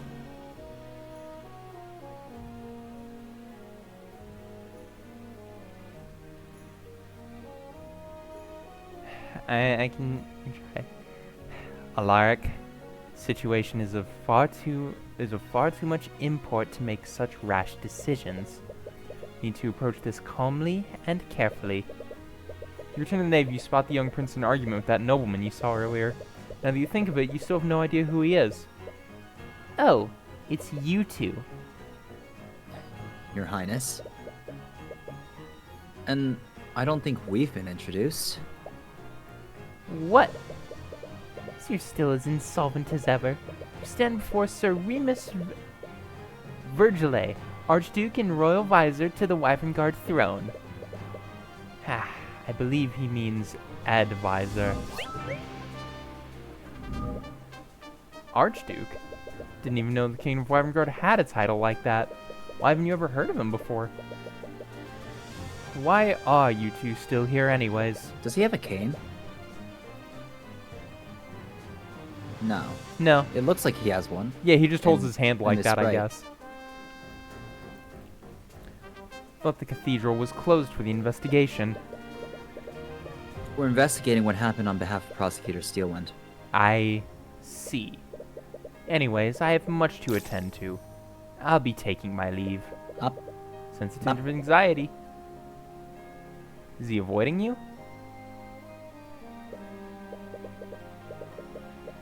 Actually, since we have you here, we have some questions for you.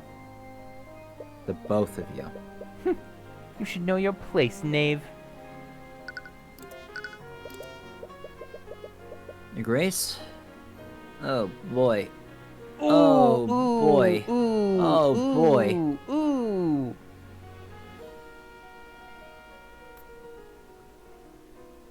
I feel like at this point I should just start screaming so that my scream gets cut off by the bitrate. No, It's it's like, fine. "Ah!" It's fine. It just occasionally dies every few minutes. It's okay. This is not This is much not an more than a few unwatchable fucking stream minutes. experience. Except Grace, where were you when the murders took place? I'm thinking what we do, we go to I the think end we of just this gotta lock in. investigation, and then I think we just call it gotta for the lock in. day. I think we just lock in. We just lock in. Okay. Just what are you trying to insinuate? Please, Alark, there's no need for that. To answer your question, I was speaking with Lady Frega's familiar. Tracker. No, it was the demon who calls himself Maranath. What? Why would you want to speak with him? He was actually the one that's sent from me. According to him, he had some information that was of great import to me. You didn't make a contract with him, did you? Of course not. What kind of desperate fool do you take me for? No, he gave me the information he had freely. Why would he do that? Demons are supposedly always trying to trick humans into making deals with them. Looking back, it must have been a distraction. What a fool I was.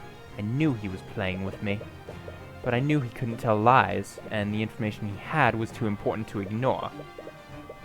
If you don't mind me asking, what was the information about? Sadness and fear. I'm sorry, but I can't reveal what he told me. Could endanger people that I care about. But rest assured, I doubt it has anything to do with the massacre. Your Grace, we've only just met. I can't exactly just take your word for it. I suppose that's fair, but believe me Is when he, I like- say that I plan to take this information to my grave.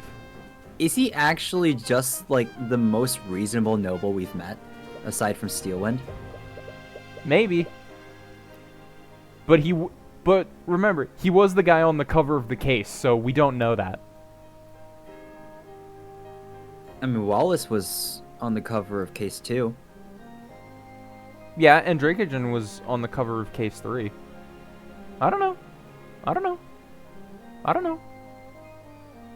Beatrice was I on mean, the cover of Case 4. he's obviously very important. Yeah. It's ominous, but he's clearly intent on keeping their conversation a secret. Anyways, several members of the King's Guard were watching us. They can verify my alibi. How long did this conversation last? I arrived to speak with him at 1:50 p.m., and I didn't leave until 3:10 p.m.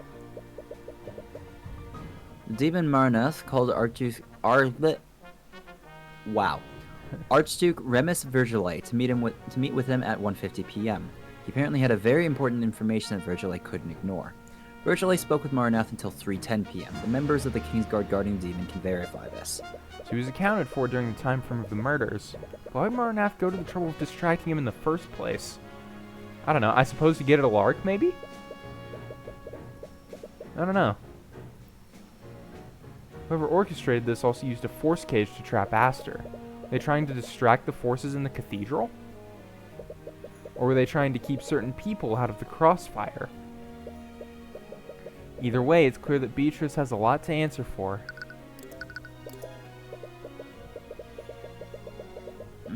Your Highness, we heard the prosecutor cast a spell on you when you saw the fire in the common room. Can you tell us more about what happened? I can't believe she attacked a member of the royal family. She was completely irresponsible with her magic.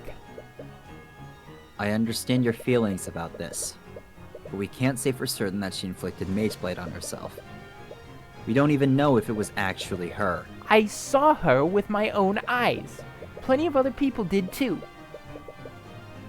Either way, where did this happen? It was on the path outside the common room. I saw smoke coming from the building, and I saw Steelwind walking away from it. This must have been after she murdered Von Sanctus. I have a feeling I already know the answer, but was she behaving erratically? No, she very deliberately cast a spell on me. Which once again implies that Mageblight wasn't behind this. Do you know which spell she cast on you?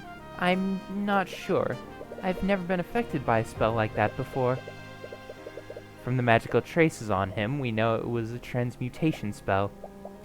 Transmutation spells manipulate and change physical matter. Oop. Give it a second. It's possible that it could have been like petrification. Potentially. It's scary to think about what that might do to a human body. Are you sure he's okay? Lord Asclepius inspected him, and he doesn't appear to have any lasting injuries. We're hoping the spell's effects were only temporary. Can you describe what you felt while you were affected by it? That might help us identify which spell it was.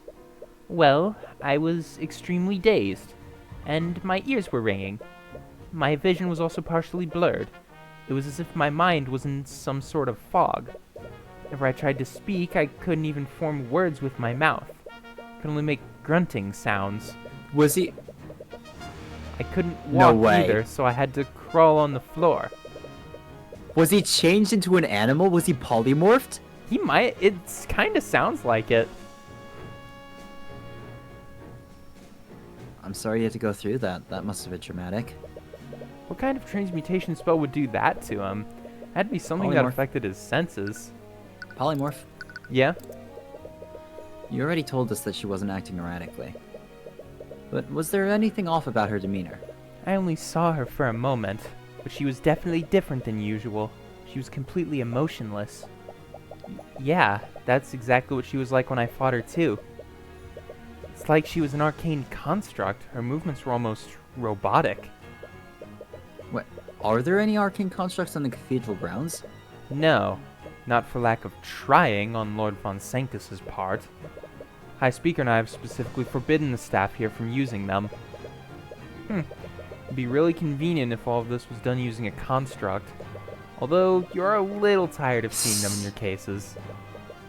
Anyways, was anyone else around when Steelwind cast that transmutation spell on you? No, she moved away quickly after she incapacitated me. And even if someone was around, I don't think I could have seen them anyways. Alaric the Wyvern Guard saw Arya Steelwind exiting the common room. He saw that a fire had started there, but when he asked Steelwind what was going on, she cast a transmutation spell on him. This spell blurred his vision and put him in a daze. His ears were ringing, and he was unable to speak or walk properly. He could only move by crawling on the ground. Strangely, no one saw him while he was in this state. I think it was polymorph. Yeah. Commander White also said that he was surprised no one saw the prince until after the spell wore off. What happened to him? God, being a rules lawyer on like D&D Magic has helped so much. when Oh playing yeah. this. No. You read what it says, not what you think it says. But also just like knowing the spells. Yeah. And that covers Alaric's account of what happened, and we even got the Archduke's statement too. But there's still one last person we need to speak to. Arya. She and Beatrice supposedly have She no and memory. Beatrice. Oh, sorry. I Yeah, thought that was me, Celeste. me. Sorry, my bad. Yep, Can't read. yep, My yep. bad. Can't read. We know. She and Beatrice supposedly have no memories of what happened. If it were only Beatrice saying that, I'd probably doubt it. But if Steelwind also doesn't have any memories, it becomes a lot more credible. She definitely has the missing piece we need to put this together. Are you going to the dungeon to speak with her? I am. Wonderful. I'll be accompanying you. What? As the royal advisor, I have a vested interest in the investigation. While I trust Lucio to leave no stone unturned, I hear you have quite the talent for seeing what the crown cannot. Well, it's not as if you have the authority to stop him, but you still don't know him very well. You need to be wary of what you say in front of him. Oh, let's move. Repario Arcanum. Move. Dungeon. Arrive at the dungeon and see the prosecutor sitting in a holding cell. She seems extremely stressed. It's as if she's trying to figure something out. Mr. Cuthbert, and your grace. Sion gives a wary look to the Archduke. How are you doing? As best as I can, all things considered. What brings you here? We're trying to investigate everything that happened. I see. I was wondering if you could answer some of our questions. Steelwind, I know your situation is pretty grim right now. But you know you can trust me. You're not the person I'm worried about. At this moment, I don't even know if I can trust myself. What? We heard that you don't have any memories of what happened. Is that true? It is. No matter how much I try, I can't recall anything. What's the last thing you remember? I believe I was leaving my meeting with the High Speaker and His Majesty. After the meeting, I was planning to return to the nave to speak with my father, but I suddenly felt extremely nauseous. Thought some fresh air might help me feel better, so I went to the balcony. The one over Lake Galacrond? Yes, that one. Last thing I remember was losing consciousness as I looked at the lake. And did you cast any magic before this happened? No, I didn't. You sure you don't remember anything after that? I don't. All I remember is waking up to the sound of someone sobbing. It was Celeste. She was crying over your unconscious body, Mr. Cuthbert. +1 to the feigned death? Yep. I mean, because, like, it would make more sense if she was that distraught over our corpse rather than us just being asleep. Yeah. Arya Steelwind has no memories of what happened after she left her meeting with Theon Arceus and Astrid Wyvergard. After she left the meeting, she began heading to the nave to meet with her father. However, she suddenly felt nauseous and went to the westward balcony. She lost consciousness soon after. She later regained consciousness in the prayer room when she heard Celeste McCoy crying over your unconscious body. She did not cast any magic before she fell unconscious. But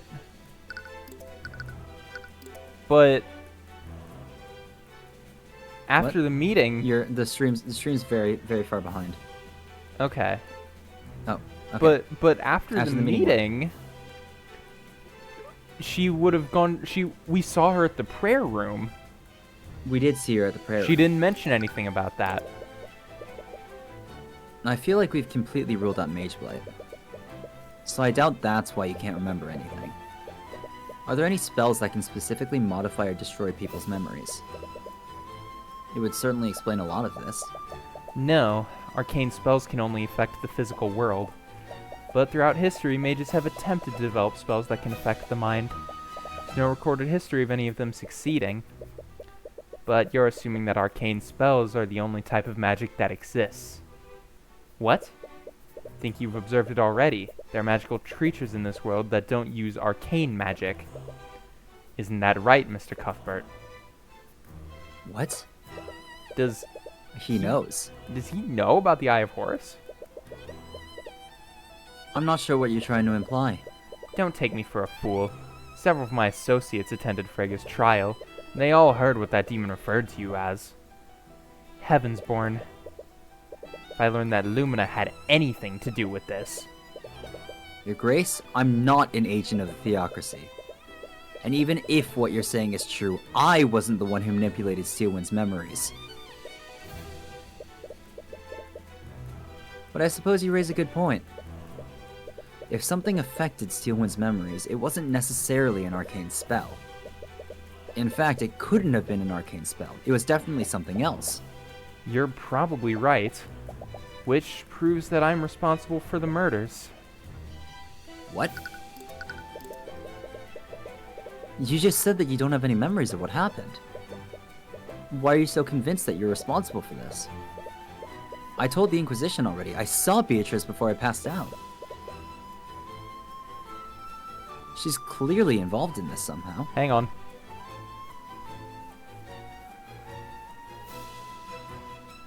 Okay, give that one another read. She's clearly involved in this somehow. There's more to this than you realize, Mr. Cuthbert. For the past few months, the Inquisition and I have been investigating a string of seemingly unrelated murders. During each of those cases, we were able to apprehend the perpetrator without issue. But there was always something off about them during questioning. The murders were always abnormally gruesome and passionate, and each of the perpetrators said the same thing. They all said that they had no choice. No choice. Cases like this have been occurring throughout Wyverngard, and very little connects the perpetrators to each other. All except one thing. Each of them acted as if someone had controlled them against their will. 1, a 2. A 1, a 2, a 1, 2, 3. Anyway. Yeah, well... They were probably just desperate. Most murderers try to make excuses after they're caught. They could even just be in complete denial. Orm said the same thing. These cases were far too similar for me to ignore. I wondered if they were telling the truth. Perhaps each of these murders was committed by an unknown party.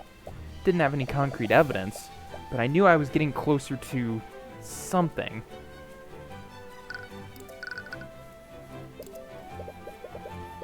Steelwind, I don't mean to be rude, but this sounds... Completely insane. You don't even have any physical evidence to prove these murders are connected. There's one piece of evidence, but it's hardly concrete.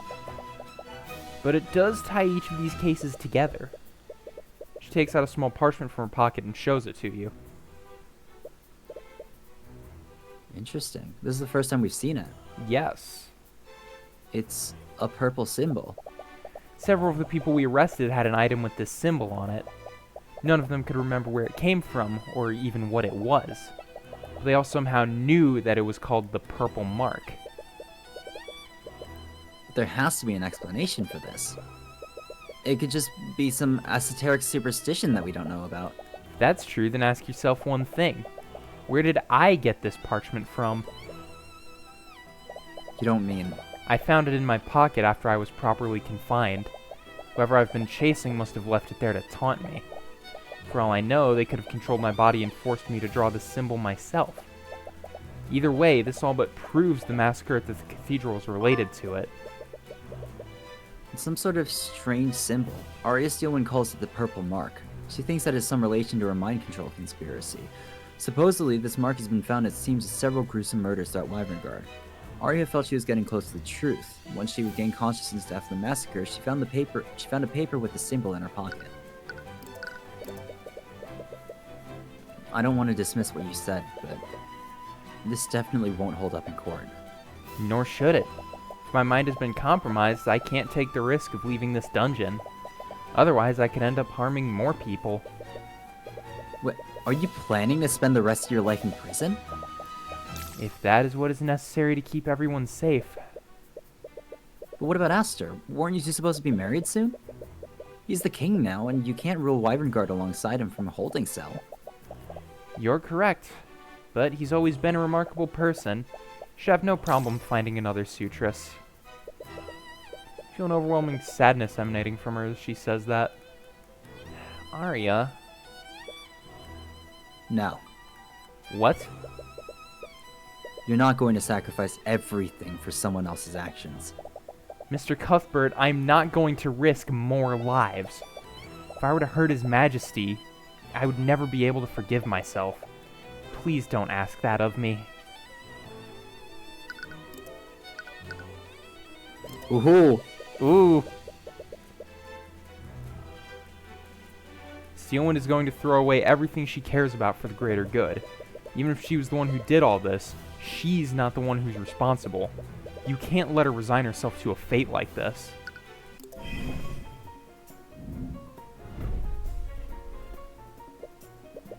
Of all the fucking times for the bitrate to fucking fail. Yep. Yep.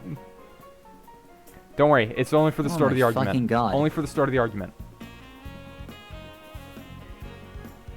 Steelwind, are you seriously just going to throw your life away? Take a look at this. Steelwind acts for the greater good of the kingdom, regardless of the amount of suffering she must endure in doing so. She's deeply in love with Aster and will do anything to protect him. However, she's still a rational person and will be receptive to logical arguments. If it were necessary, I would give my life for this kingdom. If someone controlled my actions today, they can and will do so again. A villain controlled my mind, and as long as that possibility exists, I can't trust myself. Hold on, stream fucking... There it is.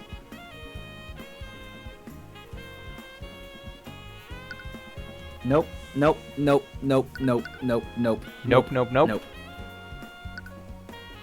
That was bad. I'm talking bitrate here. Okay. That just dipped. Think we might That's be not good. the issue here. If someone else is responsible for what happened, we're not good. We're not good. We're not Absolutely good. not. Absolutely not. Literally, if we can just get through this, I think it'll be trial time. and then we can call it for the What day. the fuck is going on with your Wi-Fi? I don't think it's the Wi-Fi. I think it's my computer. It's specifically how it's connecting. Maybe my Wi-Fi card is just struggling. Maybe that's the issue. Maybe I need to, like, try reseating it or something. That's not the issue here. If someone else is responsible for what happened, then we need to find out who they are. They're still out there. Yeah, I think that's the one that's most reasonable. I think that's it. Oh. No, guess not. Well, we should have read everything else. I did read everything else. That one looked the best. I didn't read everything else, because the internet fucking died. Sure, you're fully capable of finding that out yourself. As I've said, I have no memories of what happened. Sure, one day, you'll be able to find out what happened. Already lost everything by then. That's assuming this person can continue to do so. We don't know how this mind control works. We can't just drop this without finding out what really happened. Do you even understand what you're saying? You will lose everything if you just let this happen.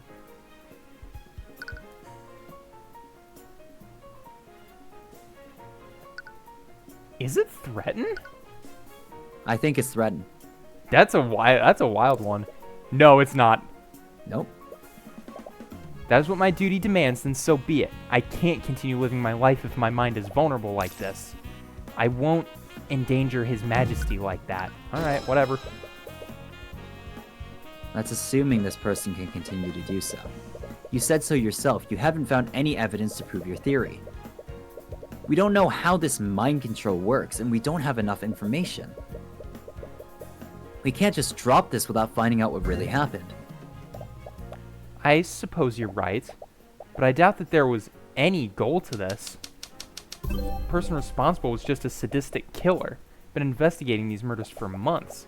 I've never been able to find any personal clues as to who the perpetrator is. There's no way to connect them to this. Whoever did this was a sadistic individual who wanted to cause as much suffering as possible. It's Get right, please. It's probably the route, correct? No, wait, hold on. No. What's the mark? What's the mark again?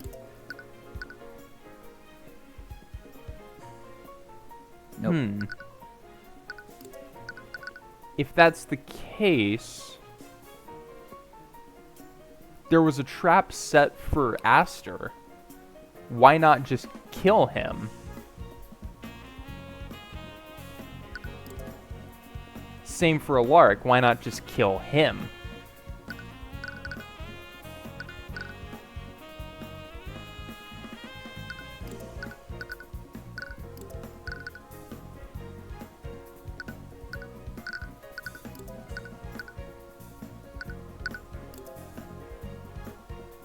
There's a lot of fucking evidence.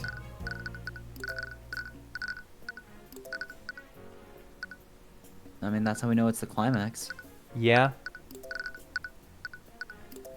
I think it's...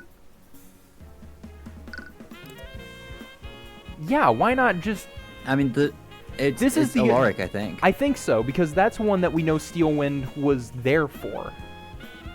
Yes. This one We we, don't- know we don't Steelwind know- was absolutely we- there for. She was being controlled, but she did not kill Alaric. Yes. That's not true, Steelwind. Whoever did this had very specific targets in mind. Both Prince Alaric and the High Speaker saw you when the murders were being committed. Not to mention, they set a trap for Aster. What? Let's assume that someone was controlling you. They wouldn't have left Alaric, Arceus, or Aster alive if they were trying to kill as many people as possible. I suppose you have a point there, but even so, that hardly narrows things down. If someone was controlling me, they wouldn't need to enter the cathedral to use me. The perpetrator didn't need to enter the cathedral to commit the murders. Perhaps you're right, and the perpetrator only wanted to murder the 3 victims. There's plenty of people who might want to see those 3 dead.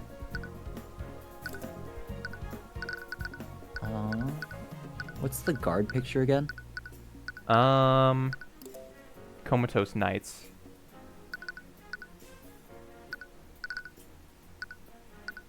No, wait, Garrett. What about Pierce? One of the things relating to Pierce. Um, Because remember, he was in prison. yeah.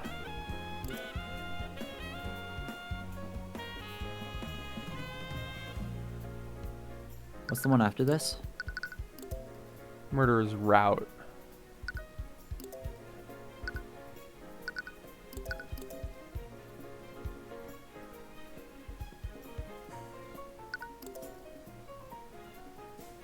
Didn't need to Commit enter the the murders. cathedral to commit the murders. No, no. Well, Which one? we don't know. It's the one. It's the one where. I mean, the one that makes the most sense is something that proves that all of the targets were in the same place.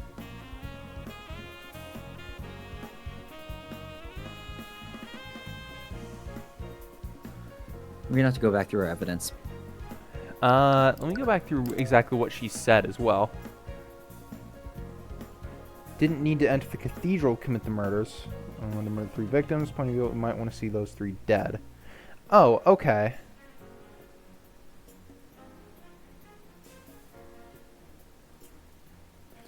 What she's saying is like it could have been anyone. Yes, it could have been. Like it could literally anyone in Wyvern Guard. The perp could have been anyone, so why bother? Okay, let's see what we've got. Thanks to the attorney's runestone. You're right.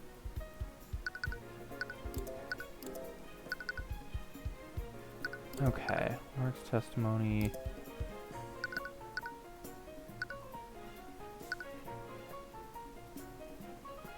Weird that Lucio think- Steelwind do you didn't think it's the die? mark? I don't know. Eh. Oh, yeah, because then Yeah. how would she have gotten that paper? Yes.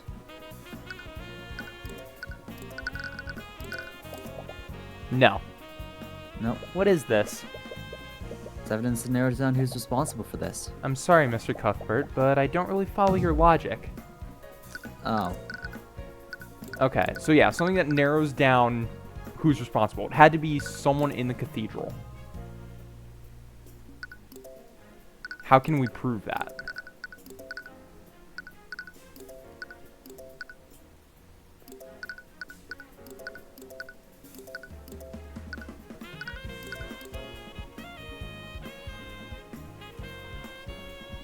No, it's not sleep. No? No, you're right, because that has to be point blank. Yeah. And I don't think... No, this proves that the murderer had to have been in the cathedral. Right? Right. But, well, I think no, the better one is the comatose guards, because they don't have any traces of, magic on them. Right. You're right, you're so right. Fucking... Never mind.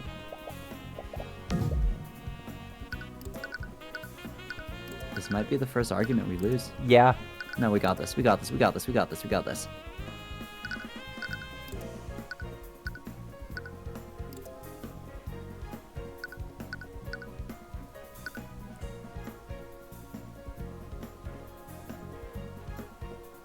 What is it?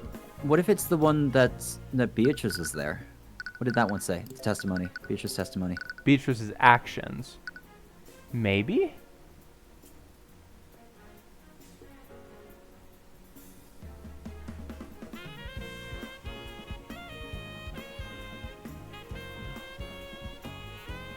Also with Beatrice when she disappeared. What's Celeste's testimony?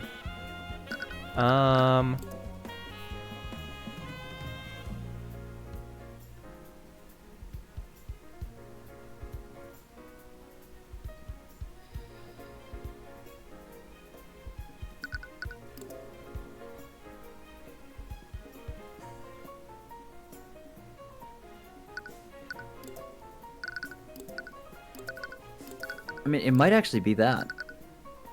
Beatrice's actions. No. Pierce's the second Pierce one. Second Pierce portrait. Or the letter. I was thinking it's clear the murderer wanted to frame Arya and leave as much evidence as possible. Well, but they don't necessarily need to be in the cathedral to do that. Yeah, you're right. I think it might be Pierce's letter. The whole conceit of this argument, I think, is that Arya could have done all of this under someone's control who wasn't at the cathedral. So how do we prove that whoever did this to her had to be there? Because, I mean... Can we go back through the dialogue real quick? The logs? Maybe like 4 lines up.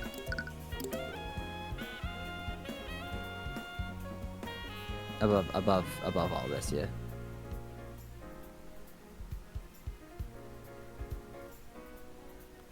Someone's controlling, they wouldn't need to enter the cathedral to use me. The perpetrator didn't need to enter the cathedral to commit the murders.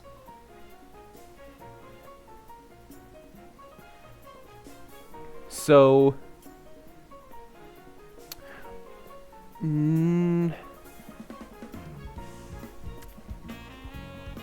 So it would have to be, like, the reason why they were gathered, right? Because only, like, it's a very well-kept secret. Anyone who knew was already there.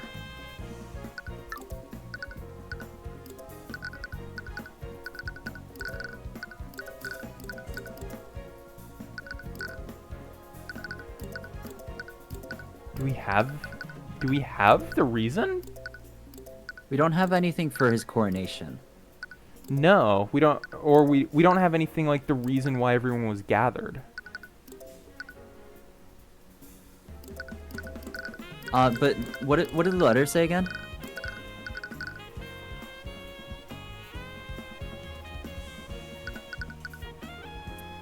I mean, yeah.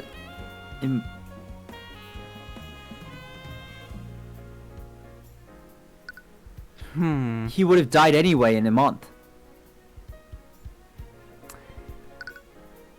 Yes, but that doesn't narrow it down. But also, so like he needed to die now. But also, the meet me within this private prayer room within the Grand Cathedral of the Skilled Lord at 2 p.m.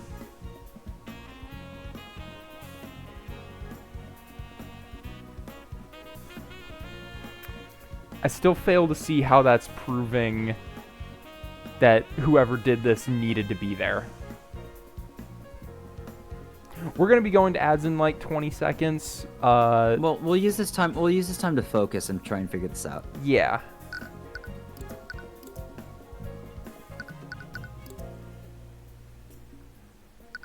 Yeah. Alright, could have done that. Or I did do that. Alright, murder Garrett Pierce. I mean, it might be the force cage on the prince. Because in order to be, they would have needed to be at the cathedral to use force cage, to use the contingency force cage, right? No, they could have said it sooner. Just mouse over the testimony real quick. Glyph of contingency lasts 24 hours. It could have been set much earlier. And force cage lasts for an hour, right? Yeah.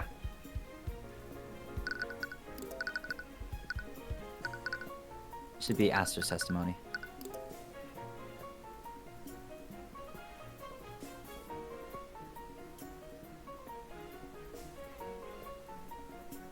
Yeah, because as a result, Lloyd Von Sanctus, Coraline Sybil, and Garrick Pierce were left with far fewer guards defending them. Okay, but what's to say Arya Steelwind didn't go and set that glyph while under control? If she can use glyph, if she can cast Force Cage, then wouldn't she have casted Force Cage on Aster instead of setting a glyph contingency? Because at 2 p.m. she was, she would have been busy going to kill Lloyd Von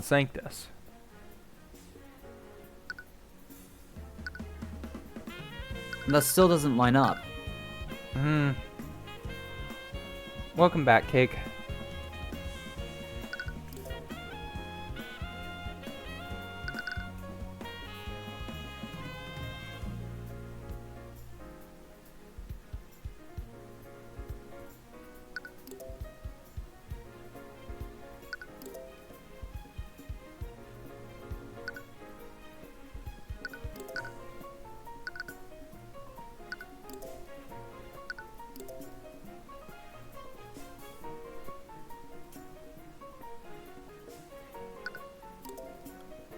For me personally, it's either the letter or Aster being trapped.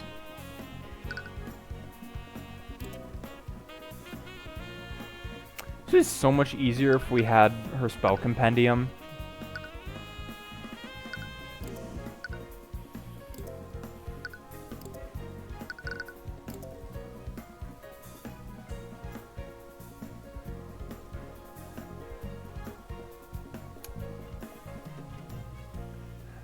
I think it's Beatrice being there.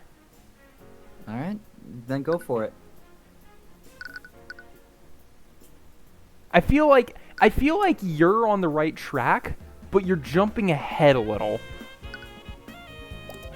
Okay, well.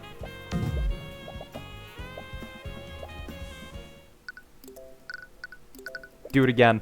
Oh, there's another psychological profile thing. Oh.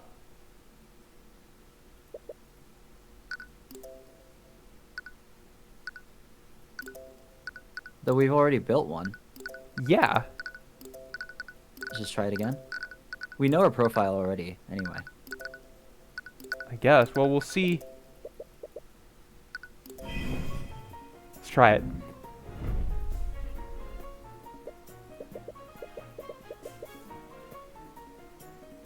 We've already done all this. Yep. You can skip ahead. Doubt. Just a sadistic killer. Alaric. Yep.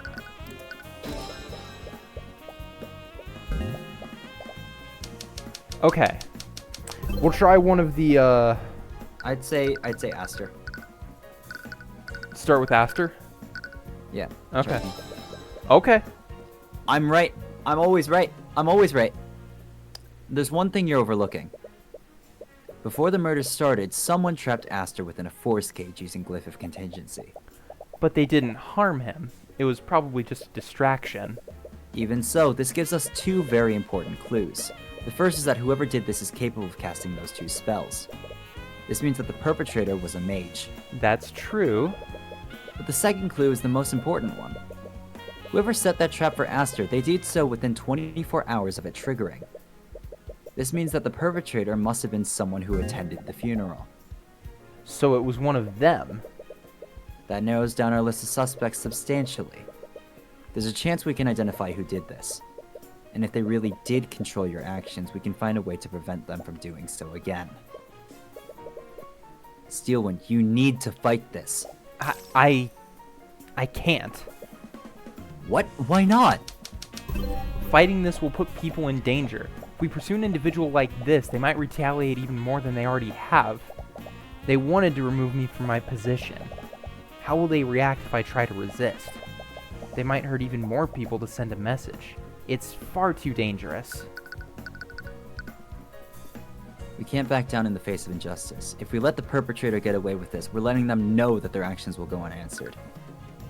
I doubt someone like that would go that far. They might decide to lay low and wait for things to die down. Okay, the obviously wrong option.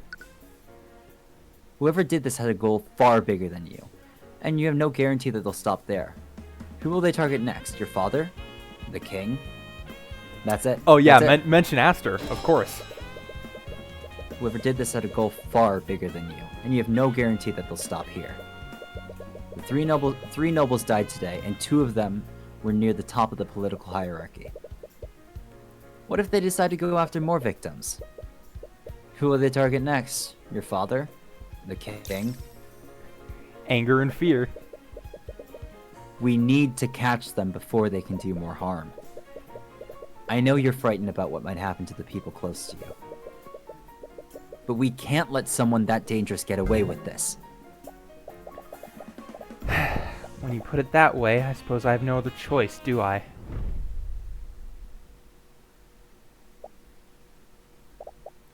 I never realized it before, Mr. Cuthbert.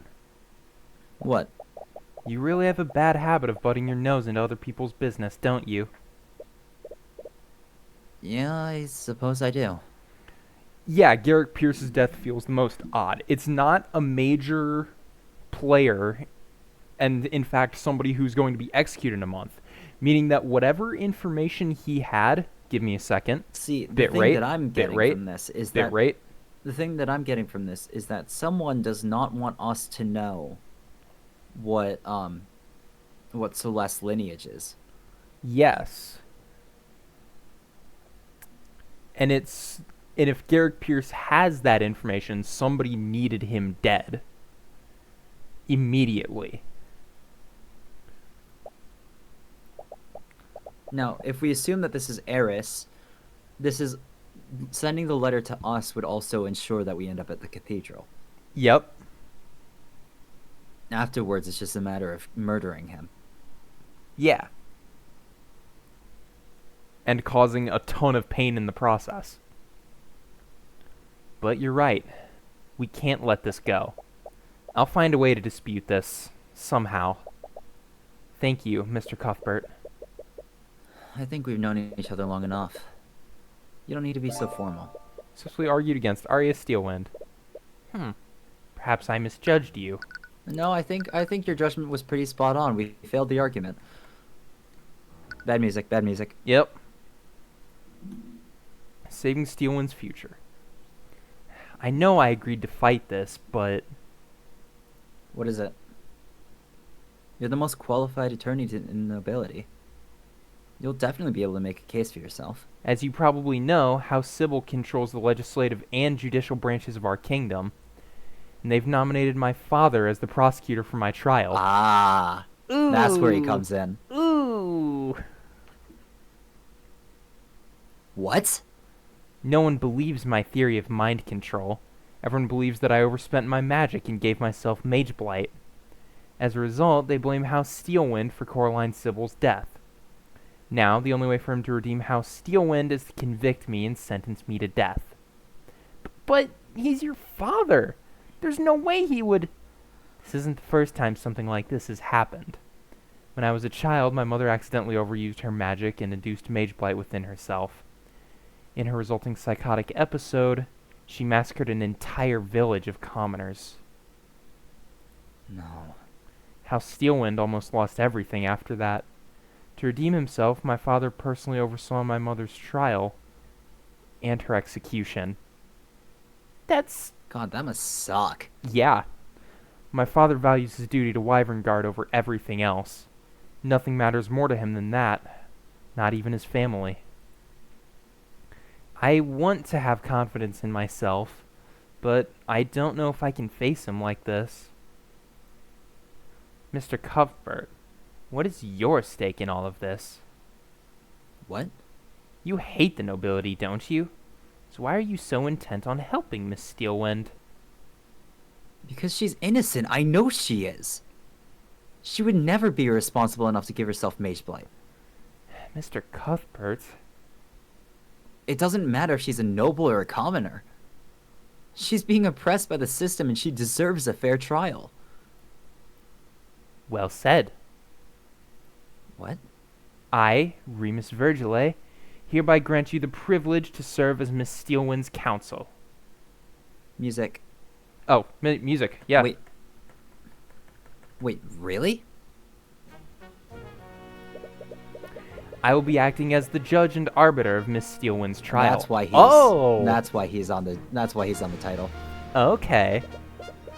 Is this within my right to grant such permissions? Thank you. But why would you... Do you think I've made a mistake? No, of course not. God, I'm gonna have to voice the fucking judge. Damn it. Okay. Get fucked. Get fucked. Get fucked. But I'm also attorney and prosecutor, so. True. Okay, fair enough. Fair enough. You can argue amongst yourself. Someone's got to do it. Someone's got to do it. Someone's got to do it. And I guess I'm the defendant and assistant, so. I'll It works serve as out. Steelwind's attorney. If she will have me. Of course. There's no one else I would trust Oh, more with this. This is the first time. This is the 1st We've time seen her we've seen smile. Her in this pose. We've seen her smile. And please, you've done a lot for me already. You don't have to be so formal. Please, call me by my first name. Celeste is already taken to doing that. But since you'll be defending me, you'll probably need this.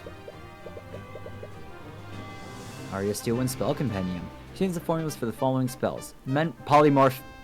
Polymorph, yep, Firebolt, yep. Shape Liquid, You were Dispel right. Magic, obviously Steelwind Strike. You Of have course, to have that. of course. Detect Magic, Polymorph, and Hold Creature. Okay, what are we getting new? Firebolt. Bolto. Bolto. The caster launches a fire projectile that's hot enough to inflict third-degree burns. The projectile can travel 120 feet without collision before its magic dissipates. Once it collides with something, it will set the object ablaze if it's flammable. That explains the fire. Yep. Hold The creature. caster completely restricts Hodl. the movement of the target. Well, Hodl. that's what she used on Redmond. While concentrating on the spell, the target will be unable to move any part of their body. Even subtle movements, such as the gestures required to cast certain spells, are impossible. As a result, the target will also be unable to move their mouth to speak. So she used this to restrain Redmond when he was trying to erase the construct. The caster strikes targets of their choice within a 40-foot radius with a slashing force. Each slash has the might and power of a mage blade and can cut through thickened metal armor. It's the ultimate spell of House Steelwind, and its spell formula is a closely guarded secret. Raise index finger and pinky. Ooh, interesting. Drumly. Caster transforms a target within 30 feet of them into an animal. The animal can be any creature that can fit within a 2x2x2 foot cube. For the duration, the target's senses and intellect will also be changed to match that of the animal they are transformed into. Spell magic. Choose any magical effect. Yeah, within we haven't gotten the 120 formula for feet. this yet. The spell, yes. The spell that is creating that effect immediately ends unless the targeted spell is immune to being dispelled. However, this only ends the spell's effects. It does not undo the effects of the spell. For example, dispelling a shaped liquid on an affected liquid will only prevent the caster from further manipulating the liquid. It will not unfreeze the liquid or change its shape back to normal. Then it's settled. We will hold the trial at my home, the city of Leyden. Leyden? I've never heard of that place. Speak with Lucio. He knows the location well. If we can ask any more questions, the Archduke leaves without a word. He really has a bad habit of just walking away from conversations. But I guess we should consider ourselves lucky. Even if it's unorthodox, the situation will let us approach this like any other trial. You had no idea what you were in for when you agreed to this. What proceeded next would be unlike any trial you've ever been in. But even so, you persevered as you've always done in the name of justice, regardless of what you'd have to sacrifice to do so.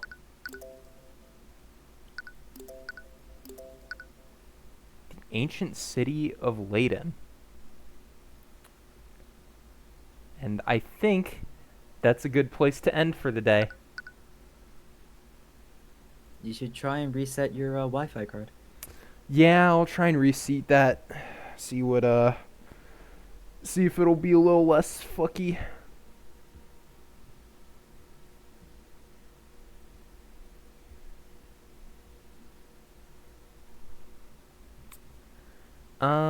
But yeah.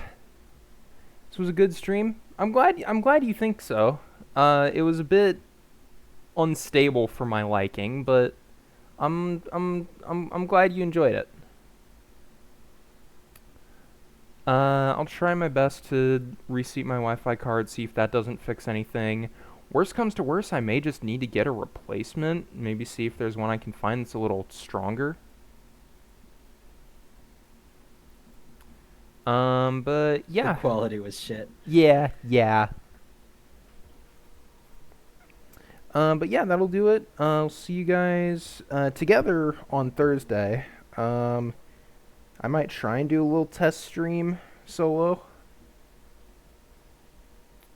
But yeah, until then, I'll see you guys later. Thanks for coming and watching today. Bye.